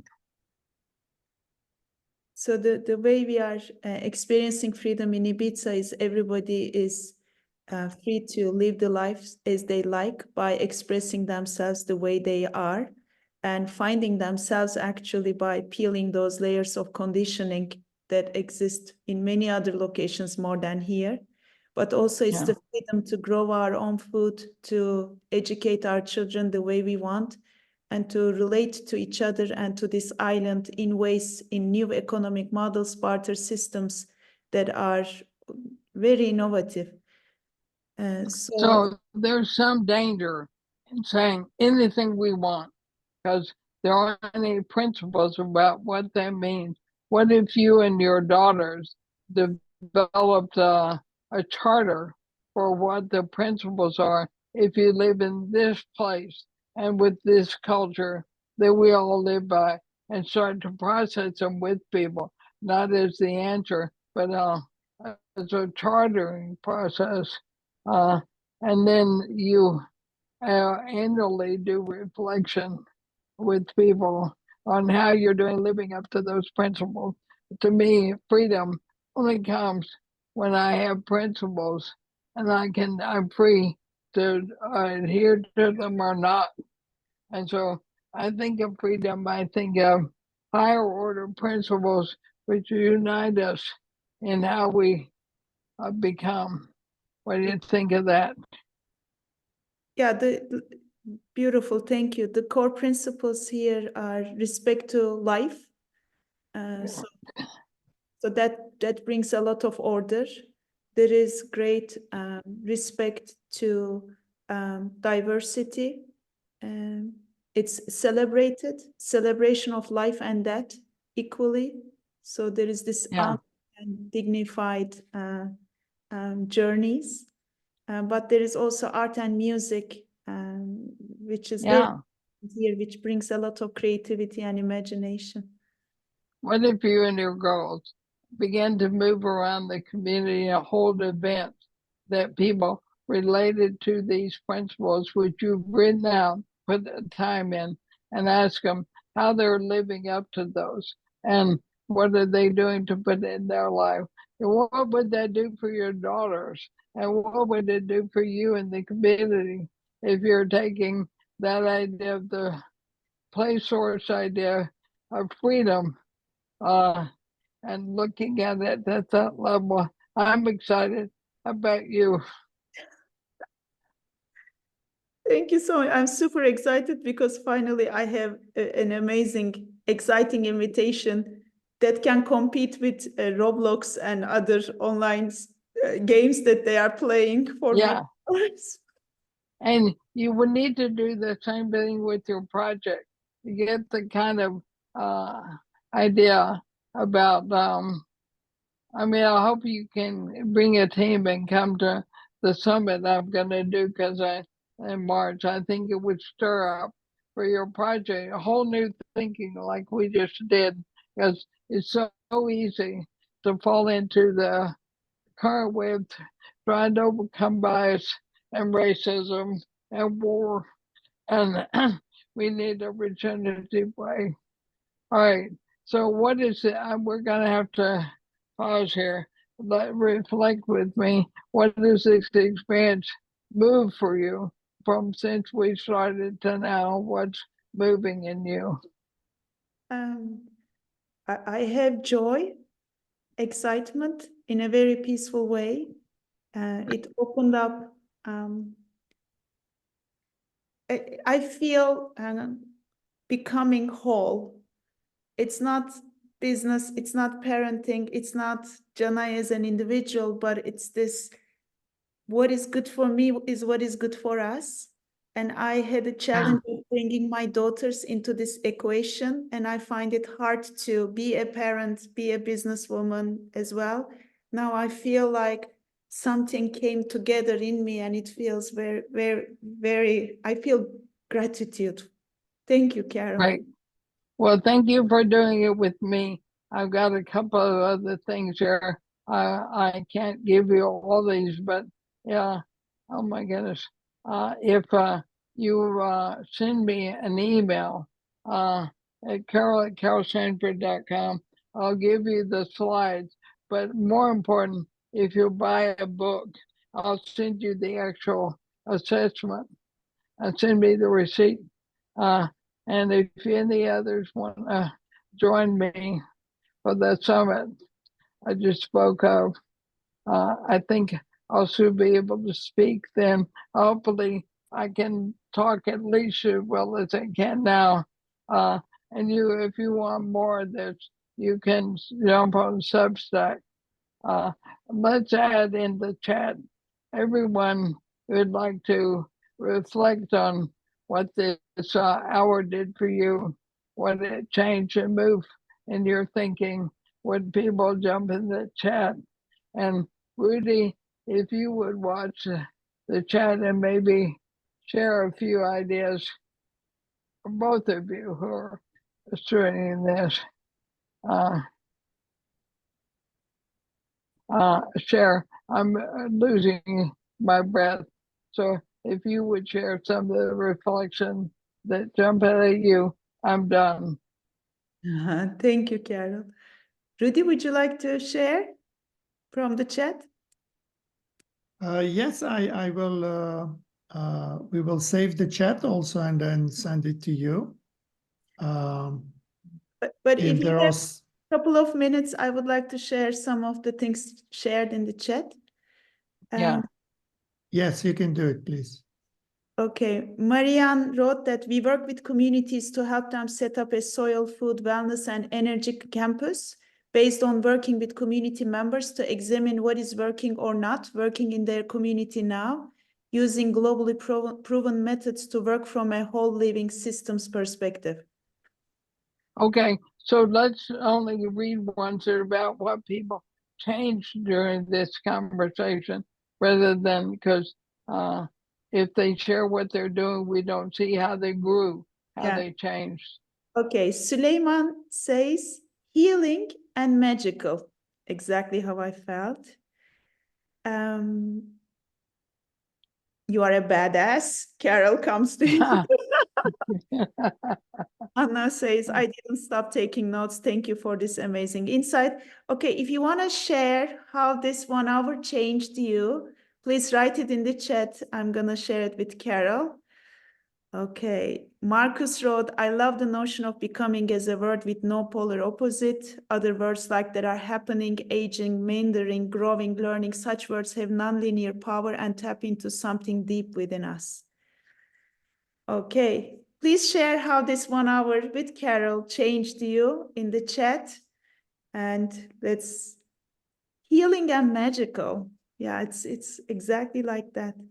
Rudy, how did you change this last 1 hour? You are on mute.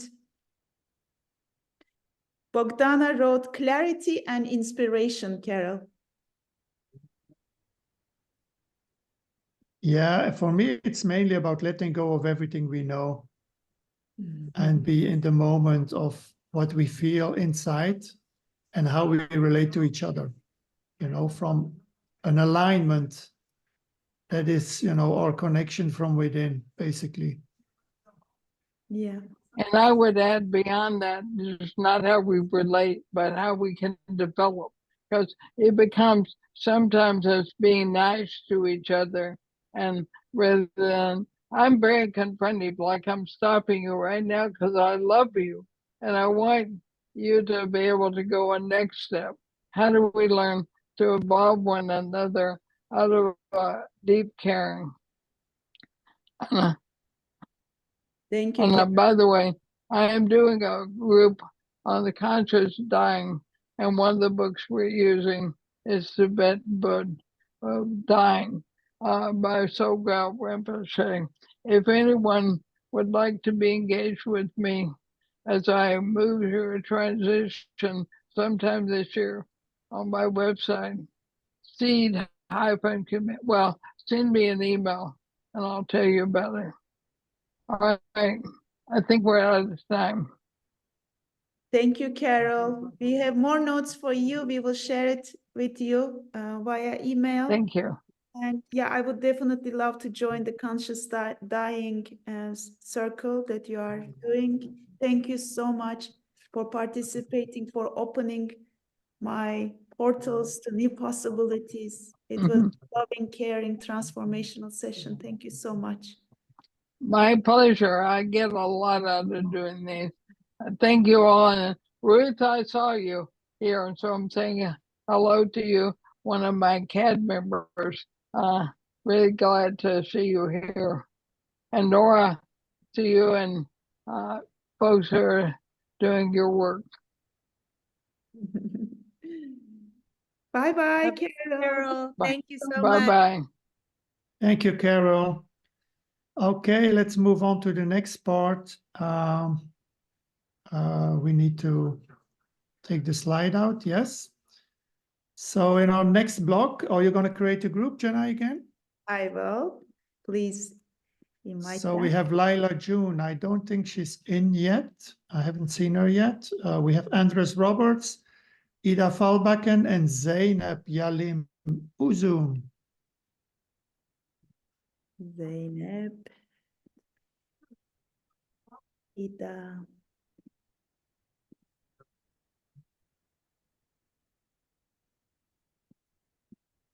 Maybe then we can invite Suzette if Laila is not here. Let's do that. Suzette, are you in? Okay. Yeah, just as a reminder, so basically you can just briefly introduce yourself and share what was your biggest learning from 2023 and what are you seeding for 2024. And thank you so much, all of you, for accepting our invitation and be here and to share with us. So who would like to start in this group? I can kick it off if you... Yeah, or... Yes, please go ahead, Ida. Yes. Okay. So thank you for the invitation. Yeah, so 2023, I think it's about moving time closer to myself. And it's about this humbleness of being in the practice and the practice of life, and what it actually means when treating life as a practice.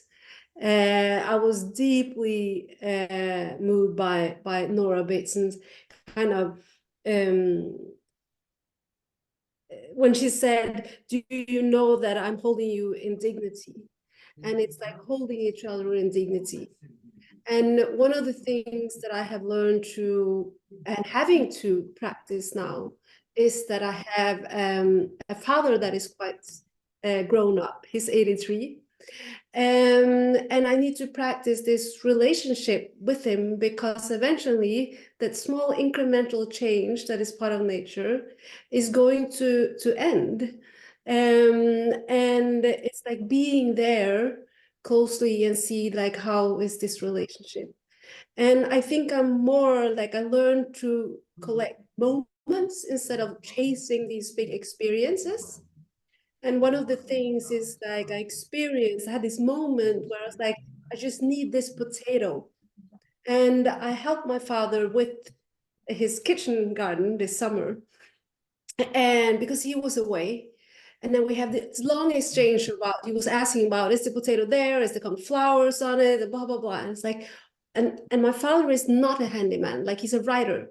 So we always kind of tease him. And it's like, he can't even, get a light bulb into the, his wife has to do this.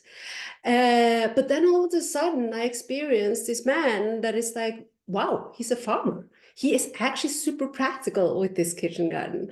So all of a sudden, in that sense of practicing life and practicing life together with some, you get this new perspective. So practice of life is also kind of a new perspective.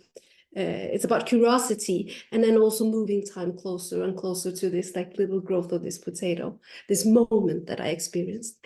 And for 2024, I think I do treat life as a practice, because I do my daily yoga practice where I speak with my body every single day. And I think my intention is to treat help and asking for help as a practice and see where that leads me. Because asking for help is something that many people connect with failure. We are afraid of asking for help because that can lead to rejection. But what does it actually mean when someone get asked? If I ask Rudy, ask you for help, what does that actually enable in our relationship between us? So I think that's my reflections about 2023 and what's ahead for 24, and see how, maybe also see how help can support building communities. As a co-founder of Katapult Future Fest, that is one of the core things that I constantly think about, is like, how do we gather people, a community, not waste each other's time, and then maybe help within a community? What does it mean to think about curation like that? Thank you. Thank you. Sorry. Yeah, thank you, Ida. That was beautiful. And it takes a lot of courage, you know, to ask for help. So I think it's also very important for community leaders to actually show that vulnerability and also share with each other. Because for us too, with RegenerateX, what we want to do is really to look for ways of how can we collaborate better together, you know, as communities. How can we support each other? Because each community is different, and we all have our own specificities. There are all overlaps, of course, but there's so much work to do. You know, there's so much joy to share. There's so much beauty to share. There's so much wisdom to share. So many experiences to create together. You know, so maybe that brings me to Andres, because Andres has this beautiful community, which is bio-leadership, which I did a program of this year, last year actually, and which I highly recommend also to everyone. Andres. Thanks, Rudy. Wow, thank you for this space. And can I thank you and Carol for your words? And it sounds like many very amazing, wise, warming, beautiful words have been shared already. Ida, it's nice to follow you, because for me, 2023, one of my big lessons from last year was about asking for help. As Rudy said, we helped to set something up called the Bio-Leadership Project, which is about connecting and supporting many kinds of story and initiative where we put nature at the center of human progress, you know, where we say we can do it with life, we can do it to care for life. And we have a fellowship that has connected extraordinary people, courageous people who are doing it, who are giving it a go across many, many sectors. And it's, you know, the thing that gives me hope in all of this time is that so many people are trying, you know, they're making it happen. And the Bio-Leadership Project, I think, is about connecting as many of those people as we can, so that we can support each other in growing a new culture of human progress that cares for life. So it's a joy to be connecting dots in this call, and there are familiar names that are part of and connected with the mycelium that we're formed. But last year for me, as that initiative and as that movement grows, was really a year where I learned to, and I'm still learning, to ask for help, you know, to ask for help of people who've been there before, who have knowledge that we don't hold, who have a perspective on the world that no one person can carry alone. And I mean it from, you know, help from elders, help from family, but also help from people who know how to do accounting, help from lawyers who know how to put contracts together, help from people who we work with, you know, when we're feeling tired, or when we're just sort of like trying to remember, hey, what is it that I'm doing today? So that's my big one from last year, which I imagine will continue for quite a few more years and forevermore. In terms of intentions, I think I have a feeling, and I'm sure it's not just me, but you know, it's going to be a roller coaster year. I sat down and I sketched out a little of well, this is in lots of newspapers and lots of writing. We're going to see so much of the world go into elections this year. We're starting the year with El Nino, and weather systems are going to do crazy things. I don't have to speak about climate. You know, we're all aware of the conflicts happening in the world. And still there are so many beautiful forms of progress that we might see, you know, regenerative stories, giving legal rights to nature, listening to each other in different ways. But it's going to be I'm imagining it's going to be a year full of ups and downs. So my two intentions within that are, first of all, to keep learning, to keep exploring how to help the people who I work most closely with, you know, how to help those that I can support best because I'm with them, to grow, you know, to be well, to stay well, and to grow. And I'm always learning about that. But somehow I became a father 5 years ago, and the work that we do in the current form is kind of 5-6 years old. So there's something about a father, offering that care to how we do things as an intention. And then the second one is in the context of a roller coaster year.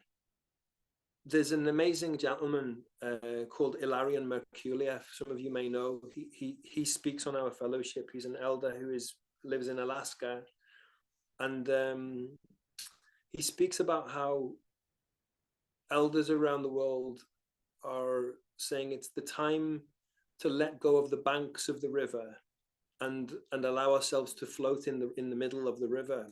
And I think my understanding of that is that it's time to let go of the thinking. It's the time to go of the hard, rigid logic and the structures that we're stuck to, and trust the heart. And a big intention for me this year is to go back to that spirit level, you know, to go back to being, especially in nature for me, being in the heart, and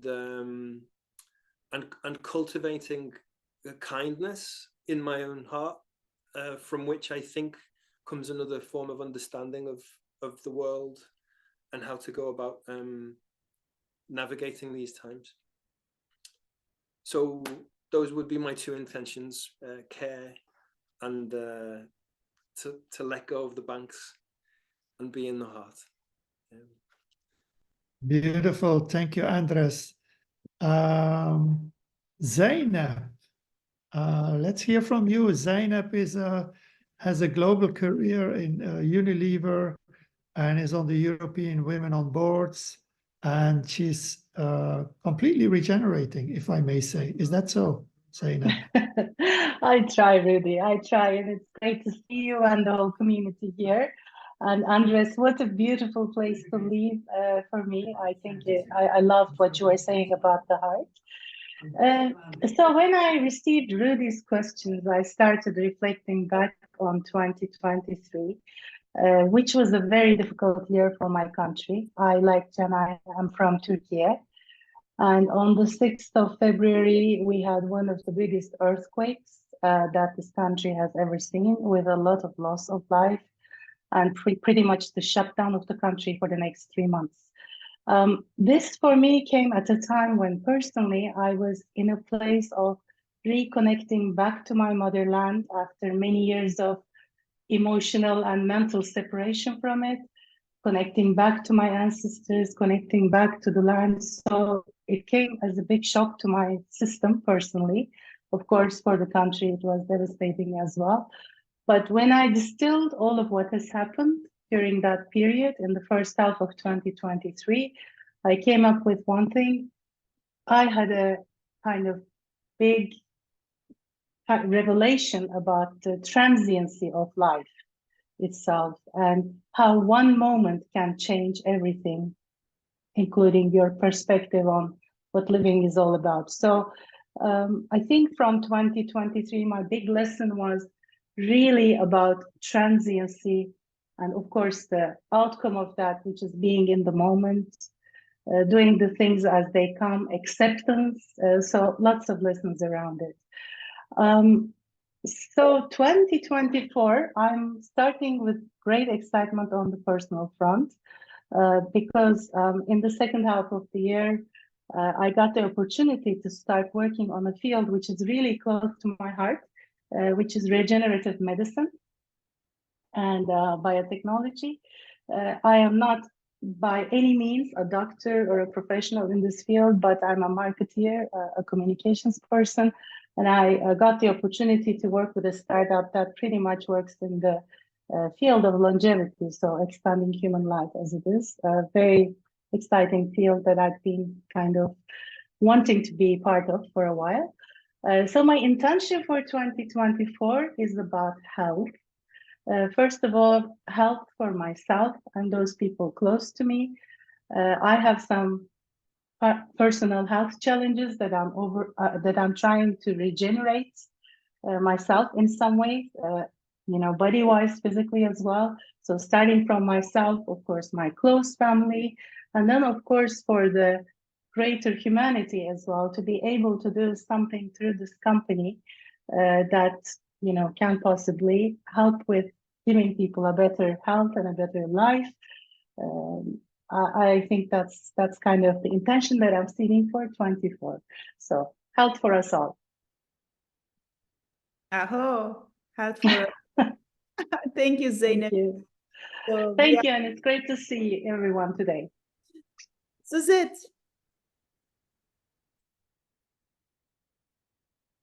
Yeah, thank you. It's sort of a surprise, guys. I was there in the background following this, these beautiful conversations. So I had about 5 minutes to reflect back on my 23 and my 24, but 3 minutes, actually 3. Oh no, I had 5 minutes to reflect back, but no, this I will try to do in 2. Yeah, for me, 23 was about grounding, to be honest. After an intense career, spent a couple of years connecting around the world with beautiful people, but I really felt I needed to connect back with sort of my home ground, which is in Belgium. I'm Dutch, still it feels like home.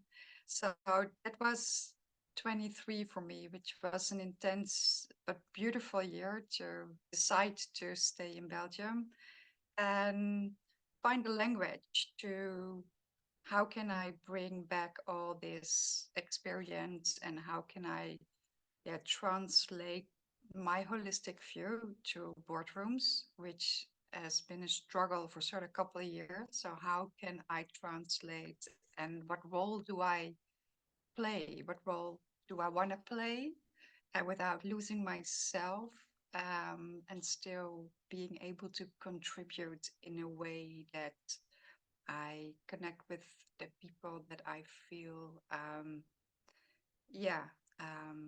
understand the message. So that was 2023 where I made the decision of something I thought I would never do, and that's my intention for 24. But I started writing a book on how to bridge the conventional towards the future business system. So for me, everything is about health. So Zeynep, yes, I believe that health is at the core of transformation and future fit, because if we're not, it was just said, Andres, it's the heart, but it's also the head and it's the belly. It starts with the individual system, and from there we can transform into healthy strategies, because without individual health, I believe we are only able to create more garbage. So let's and I think in a way, from what Carol said, it's, for me, that's what holistic, how we can make it practical. 24 for me is about balancing and integrating the Buddha Badass formula. So for me, I've been practicing for a while, from 5D all the way. I'm never coming back to the 3D. So yes, I'm going to enter the reality, going back into the trenches. That's where my role is, but still, yeah, being in my, yeah, maintaining my Buddha authenticity. So that's a challenge. So that's where I am and that's where I was. So thank you for listening and being able to share this with you. And we need each other. I need you. So help. Okay, thank you, Suzette, Andres, Zainab, and Ida. Yeah, talking about health, I had my heart surgery last year, so I'm taking good care of myself. So my intention from last year was to learn to listen to my body, actually. And now the magic is that whenever I go in overdrive, my heart is telling me like, tick, tick, Rudy, slow down, go in nature, enjoy life, so that's what I'm going to do too in 2024 more. So our next group is with Cara de Lange, with Ruth Andrade. Good to see you, Ruth. It's been a while. And who else do we have here? We have Marcus Lechto also. Marcus is here. Mamadou. Did Mamadou show up? So I don't see him in the group here. he didn't come yet. I think Marcus is also in the next one. I'm gonna invite Cara. Okay. Hi, Cara. Then we start with Cara and Ruth. Cara, please. Ruth. We have Ruth, and we had one more. And Giancarlo. Hi, everybody. Well, thank you, Rudy and Janai, for having this amazing afternoon of intention setting. I've been really enjoying it.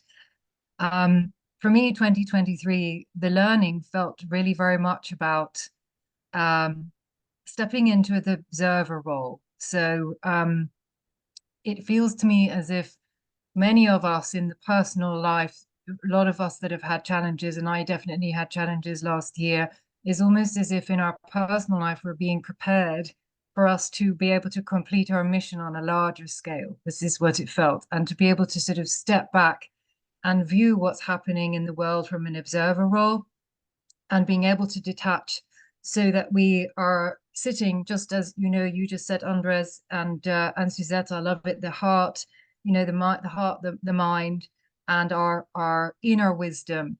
And so being able to sit in that so that we can, recreate and create a better destiny for our planet.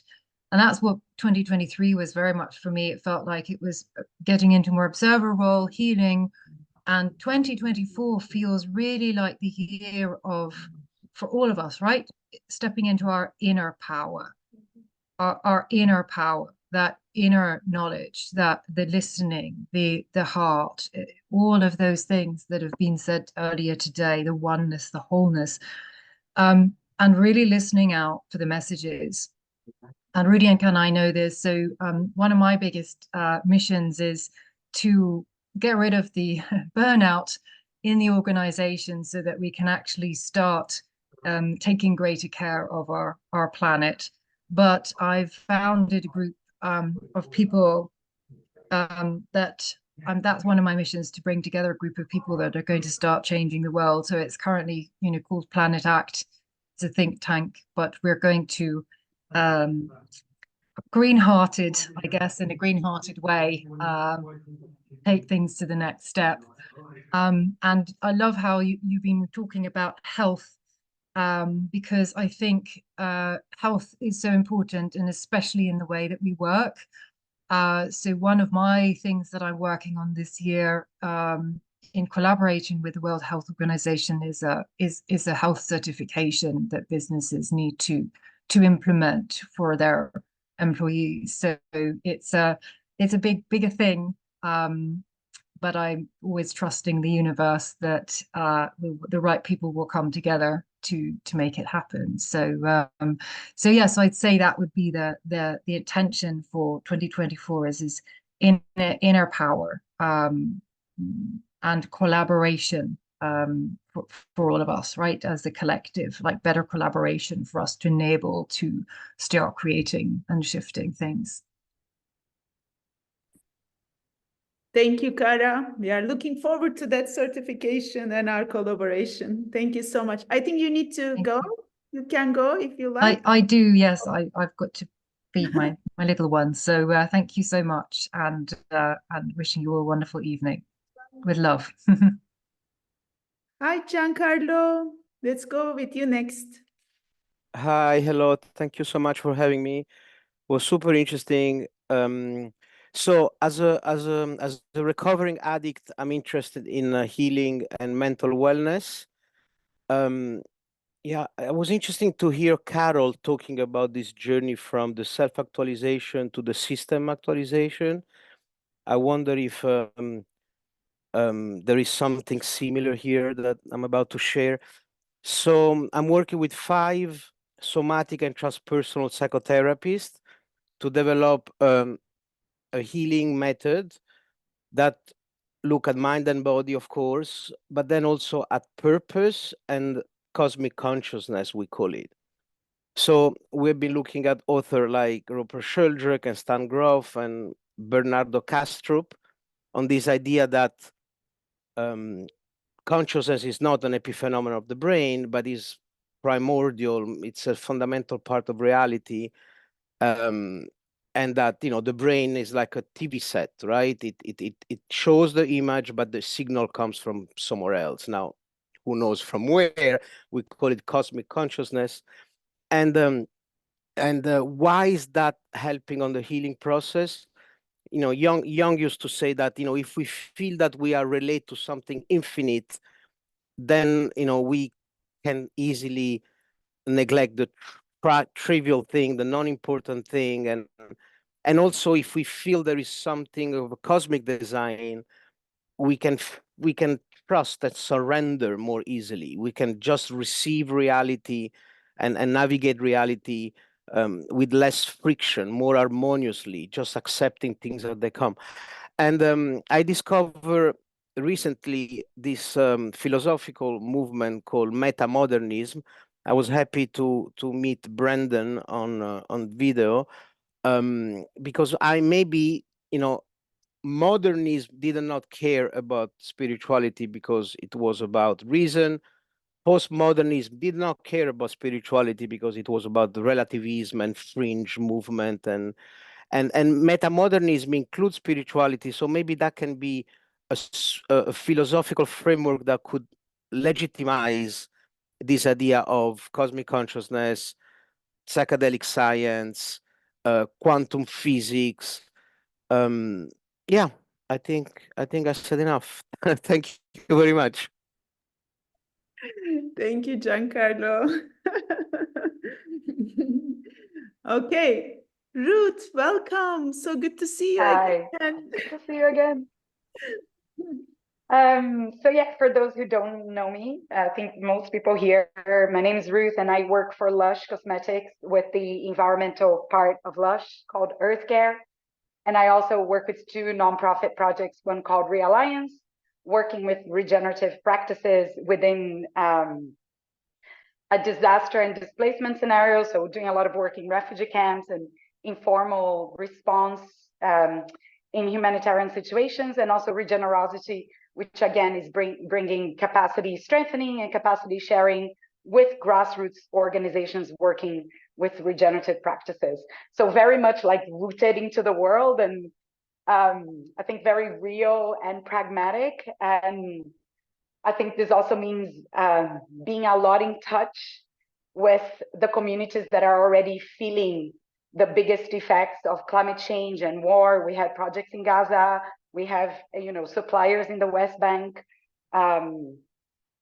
And I think that it's been a really hard year with a lot of climate grief. So I think my learning this year has been, how do I hold grief without necessarily falling into depression or burnout, but actually feeling the grief, crying a lot, feeling the rage, and going through the stages of grief about, you know, the climate and the ecological crisis. So I think I'm like surfacing from there. And I think from 2024, we have a huge challenge, which is how do we evolve capacity for democracy?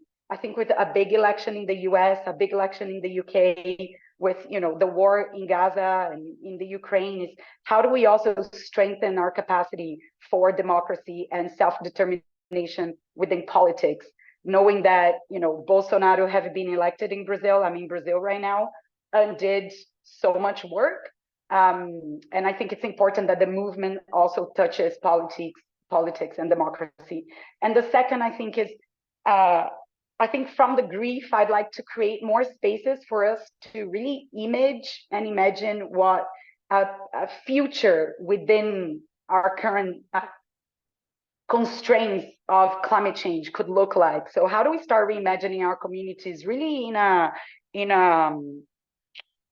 almost in an embodied way that we can already manifest and prototype, but at scale, rather than just small pocket projects here and then really doing good work. But how do I bring this to LUSH so we're in this imagination stage, so we can step out of the grief as well for the next few years? So I think that's my contribution, reminding people about democracy and politics within this movement. Oh, thank you, Ruth. Thank you for bridging so many dimensions and aspects and disciplines. You are one of the most inspirational woman that I know who is in business and at the same time doing this activist work, and very grounded but very open to also new possibilities. Thank you for participating.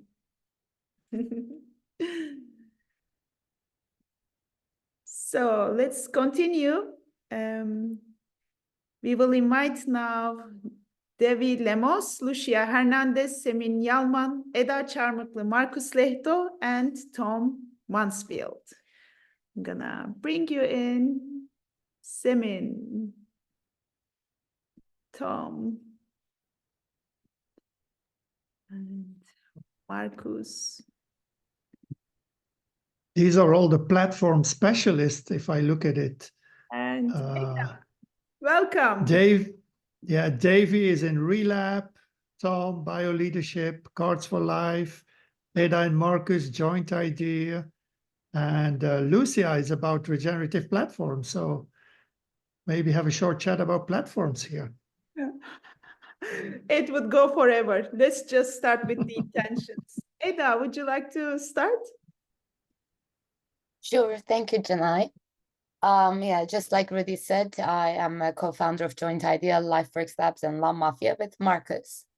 And what I have realized in 2023, I've talked about this a lot, just like Zeynep said, I'm from Turkey, and we had, this land never does not leave any chaos. We always are in the middle of chaos, and it's constant in our lives.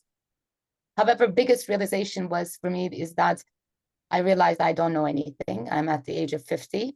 And every day, the more I dive into the knowledge to understand the truth, to understand the essence, why am I here? What am I doing? What am I investing my time and love into? And the more I realize that as humanity, we don't know anything. The universe is magical on its own way, that is working with its universal laws, which we can have a glimpse from time to time if we can tie the dots. But generally speaking, we're cluelessly navigating through the seas of life and experiencing it. So my biggest realization was the acceptance of the universal laws, that we cannot surpass them. 8 years ago, when I embarked on the journey into this entrepreneurship or trying to find another reality for humanity and all that stuff, and I said, I'm a utopian.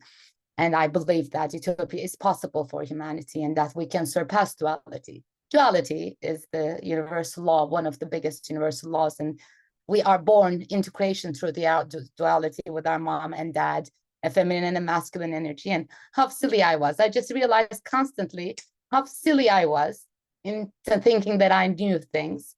And at the end of the day, just like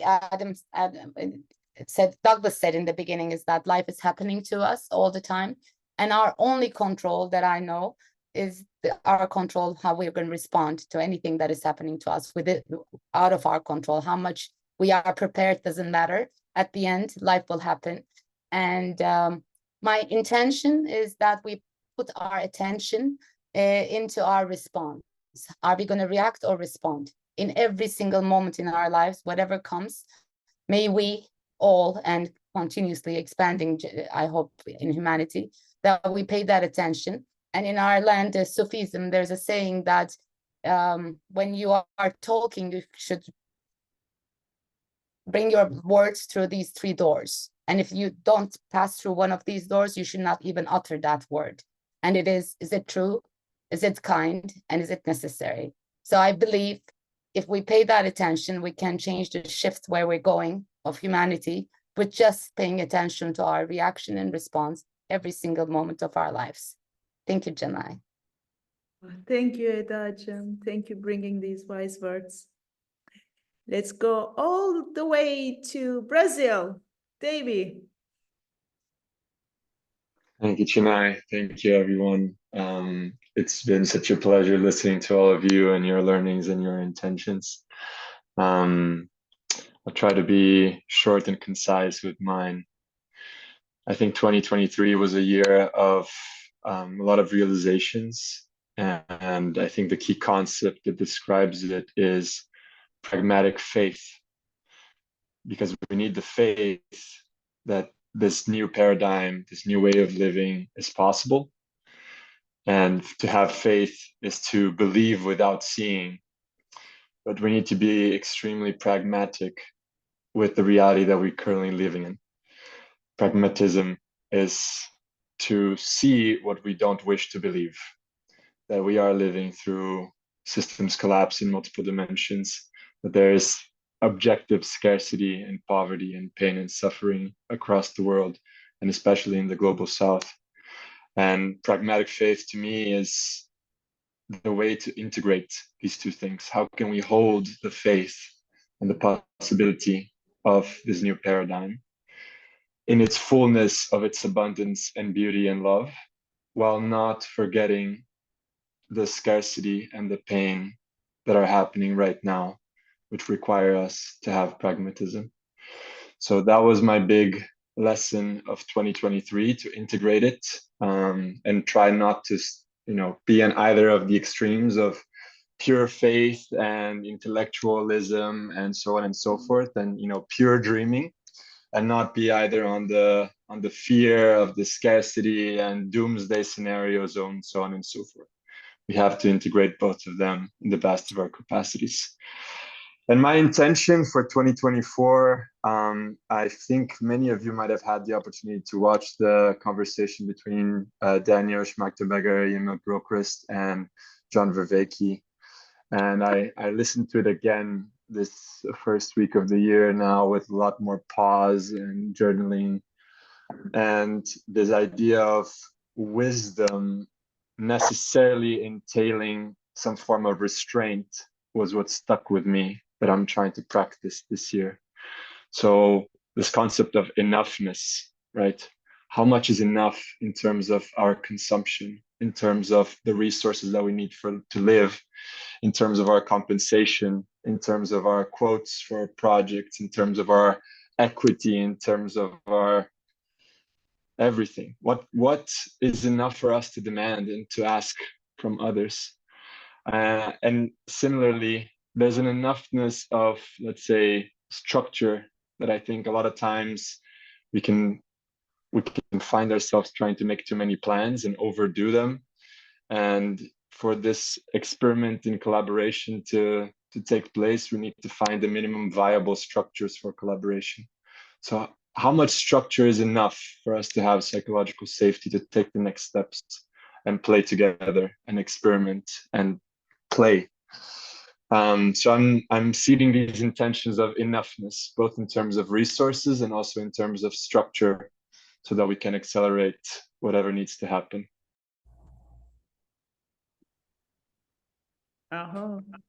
Thank you, David. Thank you so much. Then I know Marcus would love to talk about these things. Hi, Marcus. Well, that's no surprise. And first of all, thank you to both of you for putting on such a wonderful Sunday evening. It's been a great pleasure sitting here, listening, taking all this information in. And for me, mostly, it's the most powerful thing has been that I feel the same way. I mean, there's something that everybody, what everybody has said that I also kind of truly touches me to my core, and I feel that I'm going through the same things as well. So it makes me feel very connected, and I think that this is a really beautiful way to kick off the year. So I hope there's going to be many more of these. So I'm Eda's partner in Joint Idea, which has been a nearly 10-year experiment now. I can't believe that. A decade goes by. I turned 50 last year in 2023. So that was a big reflection and a big turning point in my life. And whoever has gone through that age here probably knows what that feels like. Life we're not likely to live more than 100 years, of course. So it is this kind of halfway point, or this line in the sand, which makes me feel very much like there was a me of the past, and there's of course the me in the present, but there's this unfolding me that is going to need to be different than the one previously. And it was also the year where my son started becoming truly a man, and I felt that was a really powerful, moving thing for me this summer. And it's also the time where my mom is pushing into her later 70s, early 80s, so I feel this kind of sandwiching of Generation X and my kind of role between the past and the future by being me in a different way. And I started 2023 with this, reflection on it being the year of the chariot, in the tarot, it's number 7. So we all have to kind of take control of our own life. And as we were talking, Douglas mentioned it at the beginning that, are we really separate from that elephant or from, the chariot that we're riding on, or is that part of us? And as the year went by, all of my great plans that I thought I was truly in control of, shattered one by one.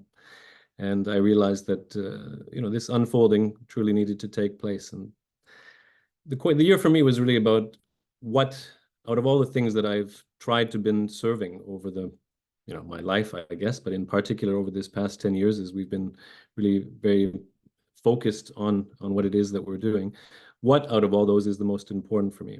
And I was trying to consciously choose, and I did put effort into that, and I didn't manage to do it, unfortunately, yet. It's a big one, which will take some more time. But in the transition to 2024, the thing for me has really been, how do I serve this thing that is bigger than me? Not so much the what anymore. I'm very, very clear on that. But out of all the things that I can bring from myself, how do I do that? And what is the best way to do that? So that's kind of where I'm looking at this year, is really this kind of unfolding of the process. Rather than trying to come up with something very specific, whether that be a product or a service or some kind of business shape, some system that I need to then start adjusting myself around. How do I bring more of the process, which is where I think the alchemy of being a human being comes into it. These are the really important things, like what we're even doing right now. Just kind of getting under the hood, seeing what's going on. Much of the most beautiful art and music, has never been recorded. And that for me is a really very powerful thing to realize, that it's the process of making that. It's the process of being involved in something creative, to the point that I'm now thinking about regeneration, not so much just as this kind of place of evolution and devolution, but recreation. And I think that that's where we can bring our humanity, our own agency. I hate that word, but our kind of fuller selves in a conscious way into the process of regeneration. So for me, this next year really is about somehow bringing this creative process more to the surface. I do a lot of my creative work in private. Nobody sees what I'm doing. I have a lot of fun by myself, but I don't really know how to share that with the world.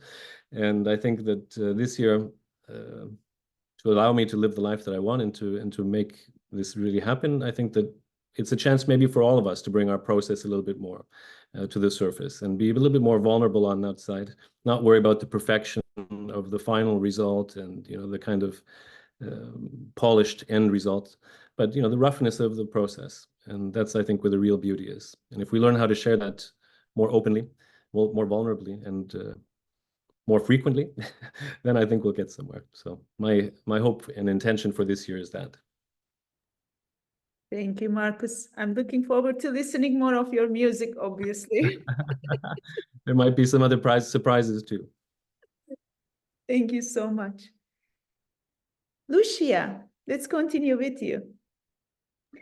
Thank you, Hannah and Rudy, for organizing this session. It was amazing. And well, for me, 2023, it was like a journey, a real journey, and due to challenging events. But it was at the same time like a regenerative journey. So it was very interesting for me to, in some way to embody what regeneration means. So it was my key quote for this past year. And well, it was I had a lot of learnings during all this year, but something that I wanted to share is that that we are interdependent and so on, and we are a system, and while we are healing, others are healing at the same time, and so on. And this is super interesting, and I can feel that because of my family and so on.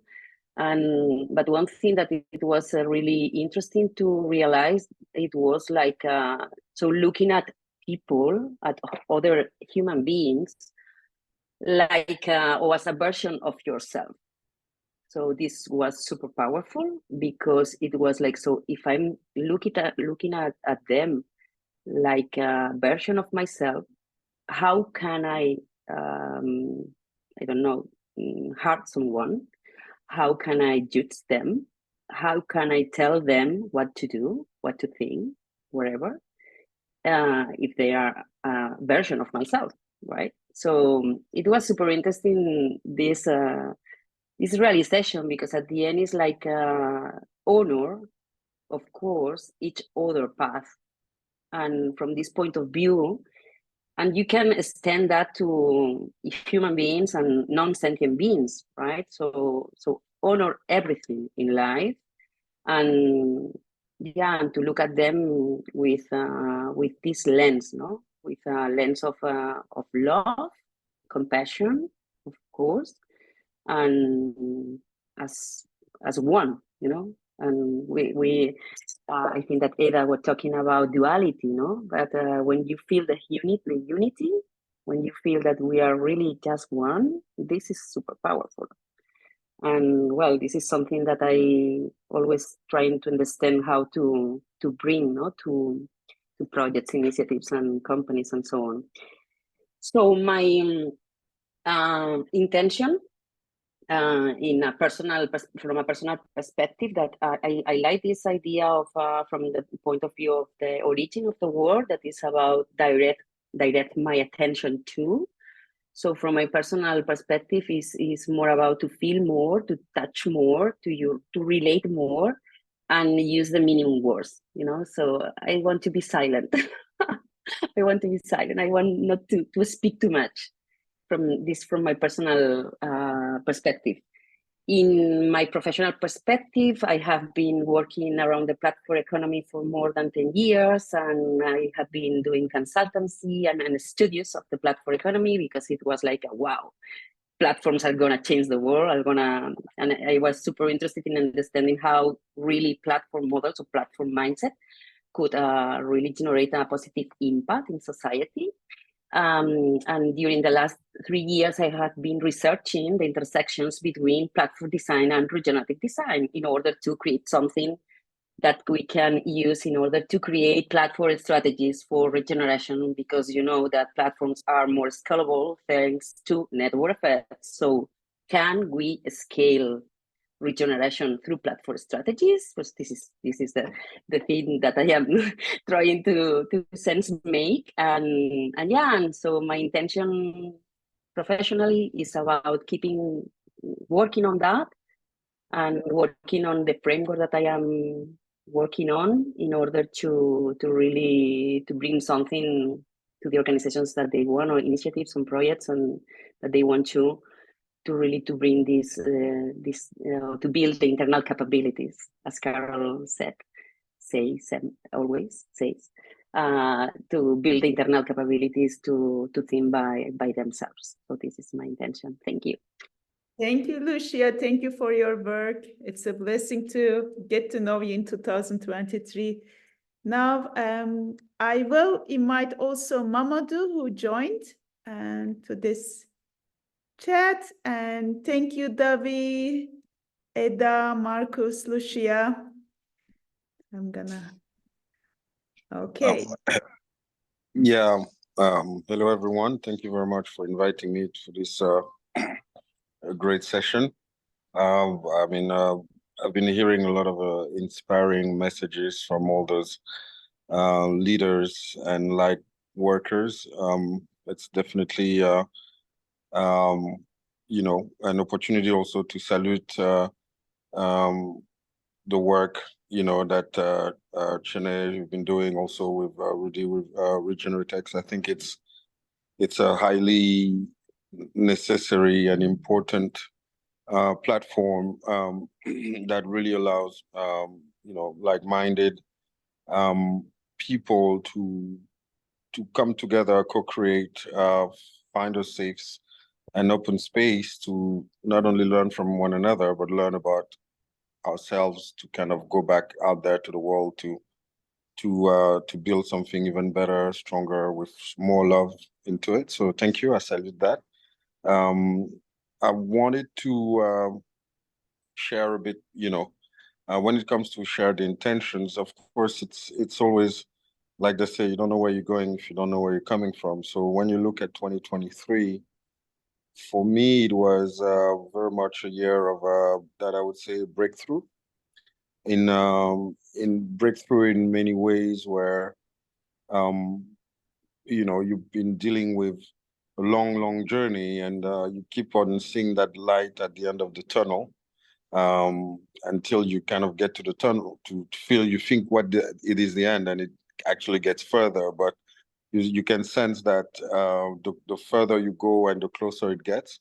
I think this year really had that feeling in terms of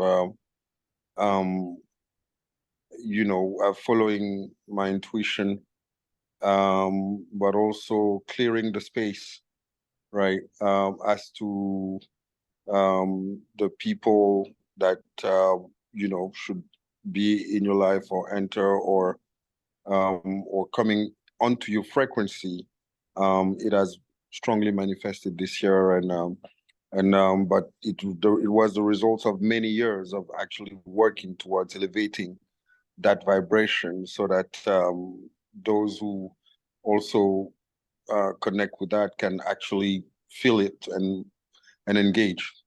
So and that's what I would say was a sense of breakthrough, and also where and also planting seeds, right? I would say, in terms of you know, key collaborations, but also partnership and expanding, right? So that's the critical point where you're on the last days of Caterpillar, if I may, right? And the wings somehow are starting to show. You're not too sure you can fly, but definitely that sense of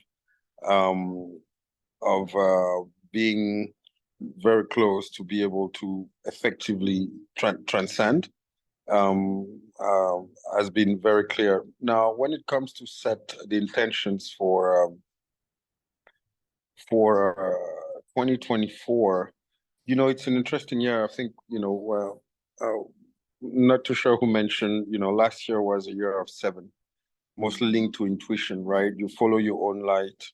You listen to your guts. Sometimes it doesn't really look normal or rational, but deep inside, something is telling you that's the direction you should take. And it's been very, very much strong like that, regardless of whichever advice I could give. There was this listening to that inner voice more than ever before, and I've done it, and it somehow was really linked to that year of 7. And now we're entering a year of 8, right? Which is, you know, that very interesting link to infinity, right? It's in the vertical of infinity 2-0, but at the same time, it is also linked to abundance. If I may, once you've planted the seed, you start harvesting, right? And as you kind of, as I feel getting into that journey, the principle of 8 also is basically this duality, that I would say once you've kind of gotten through the breakthrough, right? You know, it's like you get out of water and now you kind of experience the ambient air, and then you understand the difference. And that's where duality comes, right? And the same way as you look at the shape of the 8, it's 2 circles, like an egg basically starting to multiply itself, right? But also seeing the other side of you. So I think even not just personally, but the planet itself, and it resonates more and more.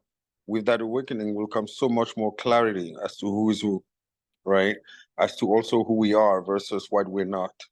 And as clarity emerges, it then paves the way for much stronger alliances, and deeper collaboration at a much deeper level than the simple, oh, okay, there is a synergy here, or there's a match there. You sense that the clarity comes from a whole different higher dimension that just allows you to kind of connect because it makes sense without necessarily being able to have to justify why. But also, in the same way as the world is going today, there's so much clarity coming as to, and so much disclosures around us for us to really open our eyes and also look into the mirror, right? Look into the mirror, what is acceptable, what is not, and how the world truly is, but also who we truly are, right? And I have that deep sense of that moment of truth for this year, in that sense, that would lead for the abundance of co-creation through collaboration. Right. And as those, again, the 8 is also 2 pieces sticking together, right? The same way as a molecule of an atom come together to create an element or to create, and that's really what I can sense, even from our venture, which is Ubuntu, and the different alliances that are emerging, and the key gathering that we're putting in place, plus the product also that will give birth itself, hence the point of, the egg that divides itself, right? So, and that's the abundance itself. Creation is abundance. That's why Mother Earth is a provider in that sense, because everything, all the elements, basically, she provides for us to use and regenerate.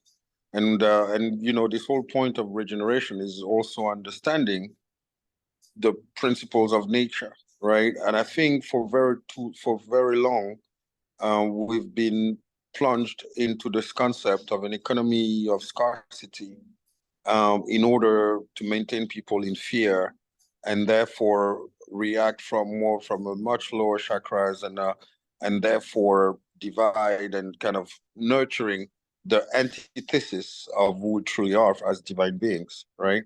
And I think that this awakening, this clarity, this by realizing how abundant we are within, we are starting to create that abundance without, right? And what is also very interesting, I mean, from a pure financier background that I have, economy, etc., it's also going to be a year of a lot of crisis, right? A year Mamadou. Yeah. Mamadou, sorry to interrupt you, but Oh, we're okay, going I was really a bit too over long. time. So okay, sorry, I was getting a bit too excited. Yeah, we should have Sorry. another session with you, Mamadou. Thank you so much for participating, bringing the Thank you for having me. and Ubuntu spirit. Thank you so much. Looking forward to seeing you in Ibiza. Definitely, Yeah, and that's where I was coming, which as a conclusion, when I was talking about collaboration, we're very excited also to be involved as Ubuntu, and to mobilize our community and our networks to join you guys in May in Ibiza, and do something very powerful as that part of co-creation into an abundant, elevated lifestyle powered by regeneration. So this was the whole conclusion of this transcendence. Thank you. Thank you, Mamadou. Over Yeah, and we hope we can collaborate more this year, definitely. Yes. So who do we have left, Janai? So, not late, we are having the best in the end. Our Heart Masters, RegenerateX core community, Tom, Semin, and Mar. Okay, we are end of time, but please be with us another 15 minutes, 10, 15 minutes. Semin, let's continue with you. Then Tom with you, and Marv is gonna also share his intention, and we are gonna have a musical journey with all the intentions that has been shared here. So I'm looking forward to it. Semin. Wow. Well, it was a really great gathering. So I felt like everybody, whatever we shared, everybody was so connected with each other. And like it started with Douglas and whoever spoke, I felt like yes, yes, yes. And Eda, my dear Eda, I think it's the age 50 and Marcus, because I am also in a very different time in my life. So what I do is actually I'm helping people who are going through a difficult time period in their life. So I'm walking with them in their life process, and I am inviting them into this umbrella, which I call living in the heart, which is I look it as a whole, body, mind, heart, and soul. And when I work with those people, I realize the first thing they come to me is that I have a problem. Can you fix me? And I'm telling them there's nothing to be fixed. You're okay as you are.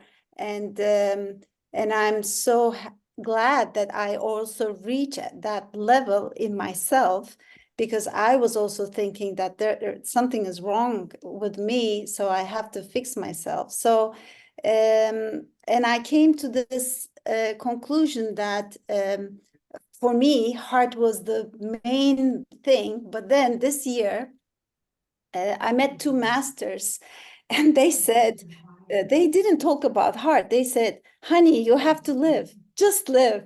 And I was like, am I not living?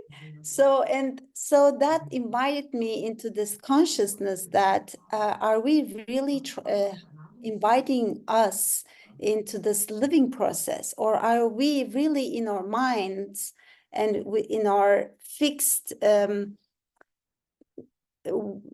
terminology that we are not really giving us that opportunity to live? So I was invited into that, and 2024 is for me also to dig more into that. And what I will 2023 was really for me.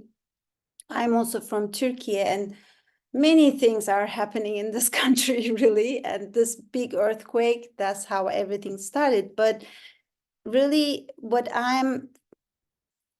I came to this conclusion that, I started this year with this phrase, I let go and I let God. So I am in a phase of my life where I surrender, because as everybody said, there's this unity and there's this we, and we are so much in control. So is it really possible to let go and not to control? Because control is also the mind, right? We want to control, we want to fix. So I came to this intention, potential. So I'm inviting the potential to the not just to myself, but also to those people who I'm working with, and also to the community. So I'm planting the seed of potential, and Tom is smiling because he has great cards and he will explain what he is doing exactly. So that was the card I chose many, many times. I chose the same card again and again. So there's something that is telling me. So this is my seed I'm planting for 2024. And yeah, thank you for listening. And plus, I want to share also one thing. I'm working with Gabor Mate, And I'm a global compassionate inquiry practitioner, and that gave me the big gift, compassion. This was my gift, really, I received, because it was so difficult times that compassion is really something that we need to cultivate in us.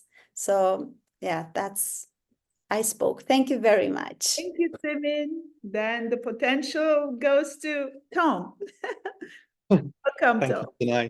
Let me realize that potential, and thank you, Rudy, for holding this space. And it's a really beautiful, inspiring field to drop into. It feels very much like a kind of Indra's net reflections. I feel so much resonance with everything that I've heard shared already. I appreciate where we are with the time, though, so I'll kind of be brief. And I think the journey for me of the last year, as I have Cards for Life, which was their kind of launch year, and a project that I birthed, has been a huge change for me, and a big kind of expression of individuation. It's been very empowering, and I think with that there's been some alignment. On this card it says saying yes and saying no can both be expressions of alignment, and I think one of my learnings on a personal level for the last year was actually around the kind of spirit of saying no, if not always that explicitly, but about drawing a certain kind of boundaries, which I haven't been so used to or learned to do. And it's been amazing how liberating and enabling that has been, not of just creating space between me and other people or other projects, but enabling me to actually link and collaborate and connect more. I think that's the learning, that saying no and creating boundaries has actually enabled me to ask for help. So I think like the metaphor, the image I have for the last year is like a tree, like from sapling to starting to grow into an older growth tree. I feel like I've found some bark this year. It's like a solid edge. But with that, there's been a new experience at the end of this year of actually really actively asking for help, feeling the humility and being able to do that, maybe from a stronger sense of identity and individuation with this project. So that's been a really beautiful journey. I think my intentions for the new year are based there. They're rooted in that. There's been a lot of beautiful reflections about how we are kind of holons. I love this idea of holarchy that Carol was speaking to, from self-actualization to system actualization. And so I share that personal reflection from last year, because definitely my action will be rooted in these learnings in the new. But in as much as they're about serving larger communities, and I think this call is like such a great expression, and it's beautiful weaving that you've done as RegenerateX and everyone that you've woven together here today. I think my intention for the next year, even as BioLeadership or as Pale Blue or as in other spaces as a collaborator, as a heart master, is to work on this collaboration between networks at that network level. I feel like just as I spoke to my own individual sort of individuation expression of my sort of essential offering to the world, I think networks of practice are starting to do that, recognize the specificity of each other's gifts and become almost like organs in a greater being. I think Lila June once spoke to that, of like, this part is an eye, this is a heart, this is a liver, these are the horns, like we're making a greater being together. And we have these very specific gifts and functions at the network level. So I really love that as the sort of regenerative movement matures, that we can see that RegenerateX has a role to play here, and BioLeadership there, and warm data here, and how we can curate a flow of energy and of people through those networks. So that's what I feel really excited about. And the question that I carry for the new year is, how is life loving itself through me? And I keep asking that question. And that's what I aspire to answering. And it gives me room for more compassion when I ask that.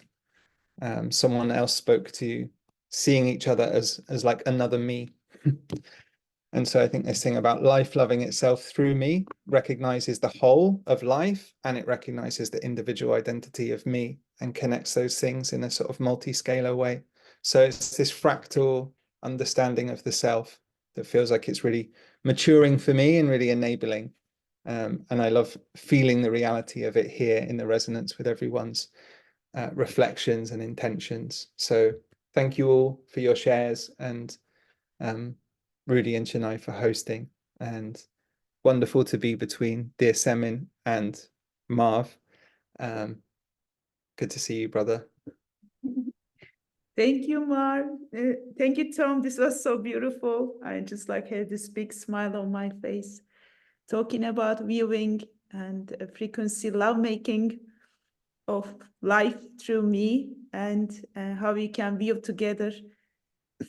Art is so important, music is so important, and the last year, my journey with Marv, I have woke up to the power of voice, and we have been viewing magic together in all the Heart Masters, and in May too, in Ibiza, we are gonna be together, and more, we invite him to our programs also for leadership and business, because this voice, this frequency, it is transformational.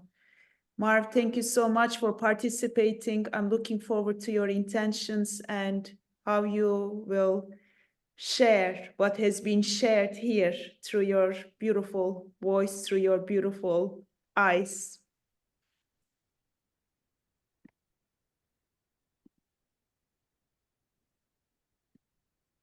You're on mute. Wait, I'm asking you to unmute. Oh my God. I was having a great conversation with myself. It was amazing. You should have heard it. But because I was muted, what I was saying was it's great to be a part of this beautiful call, to see so many people I've had the pleasure of seeing from different spaces and all standing for the same thing.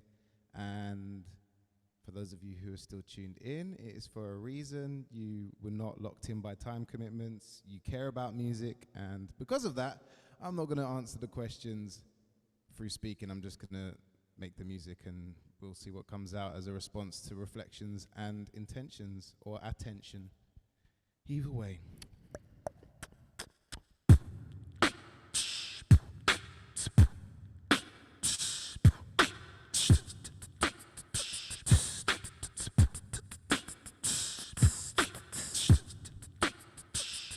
You might need some good speakers or some headphones for this, but the modern laptops, the modern phones are pretty decent these days.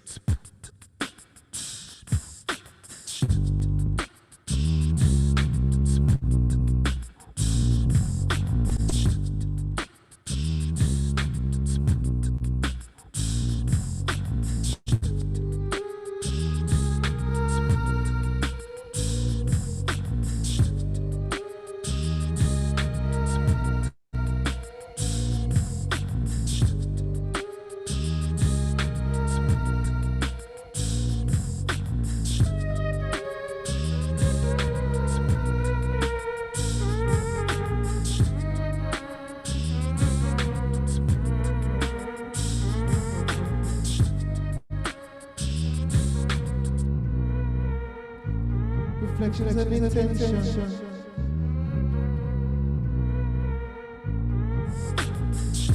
Reflection, intention.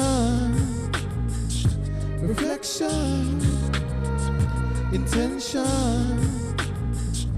Reflection, intention. The voice is a very powerful thing. Reflection. So I tried to not give it too much time to think. A reflection of this year, it was all about the art, it was all about how I was feeling between the beats of my heart, finding a way to love in a way that I will look at myself and smile in the same way. It was a hard time, it was a fun time, and things were down right, but they went up right. I found a way to connect to myself through the music I breathe, and I feel my mental health come into a different space, another place. I moved so many times last year, now I've got to move again. So for this year we're choosing some roots. We could put the roots in. Find a new way to connect with community and love and joy. And make sure there's a message of hope for every girl and for every boy. Reflection, intention, intention, reflection. Okay. Now, I just want to say, there are a lot of things that people said that I wanted to include in this. So I'm going to have to run through the words very quickly. And thank you for staying here this long. See, it's finding the process of degradation, the lessons from the mushrooms, being open to the experience, embracing life and death as a reminder that I love you, finding presence, paying attention, it's not just intention, connecting to what's around us, look at all the possibilities that have found us, be the creature, find a creature connection, and we're honoring the dignity for all, looking at complexity, learning's a continuum, a pendulum, and it will never ever fall. See the bigger picture, zoom out and zoom in, see through different lenses, and you can tune in to a place where we embrace our being, plant a seed in, grown a community tree, and then there's fruit that we eat, and we keep an open mind and an open heart, indigenous wisdom and First Nation leadership, finding the ways that we break out of the dealership. Justice, protection of life and diversity, bypassing the systems of scarcity. War and oppression is ending, the system is changing, no more pretending, serving everything, becoming curiosity, and remember to ask for help. Nature at the center of all things, let go of the banks and the river and trust the heart, feel what you felt. Good health and cosmic consciousness, pragmatic faith, we play together. Vulnerability, and we listen to the inner voice forever and never say never. Reflection, intention, reflection, intention, reflection, intention, reflection, intention.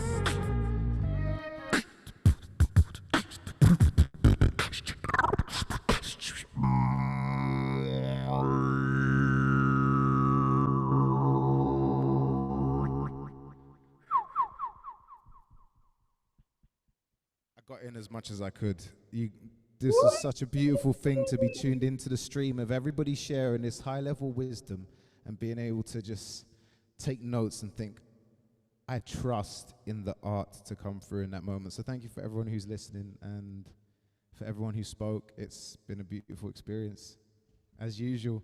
And I hope to see as many of you as possible in our beautiful island of Ibiza in May so we can regenerate together. Much love. Thank you, Marv. It was wonderful. This is what he does. And this is what we did together. Thank you so much for participating today.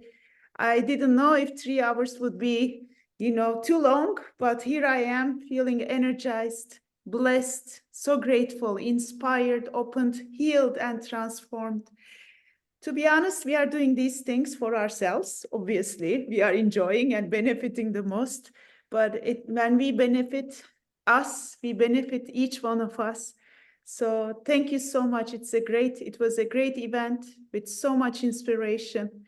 And with these activations, with these attentions, I hope we are gonna keep on walking on our ways with a renewed sense of joy and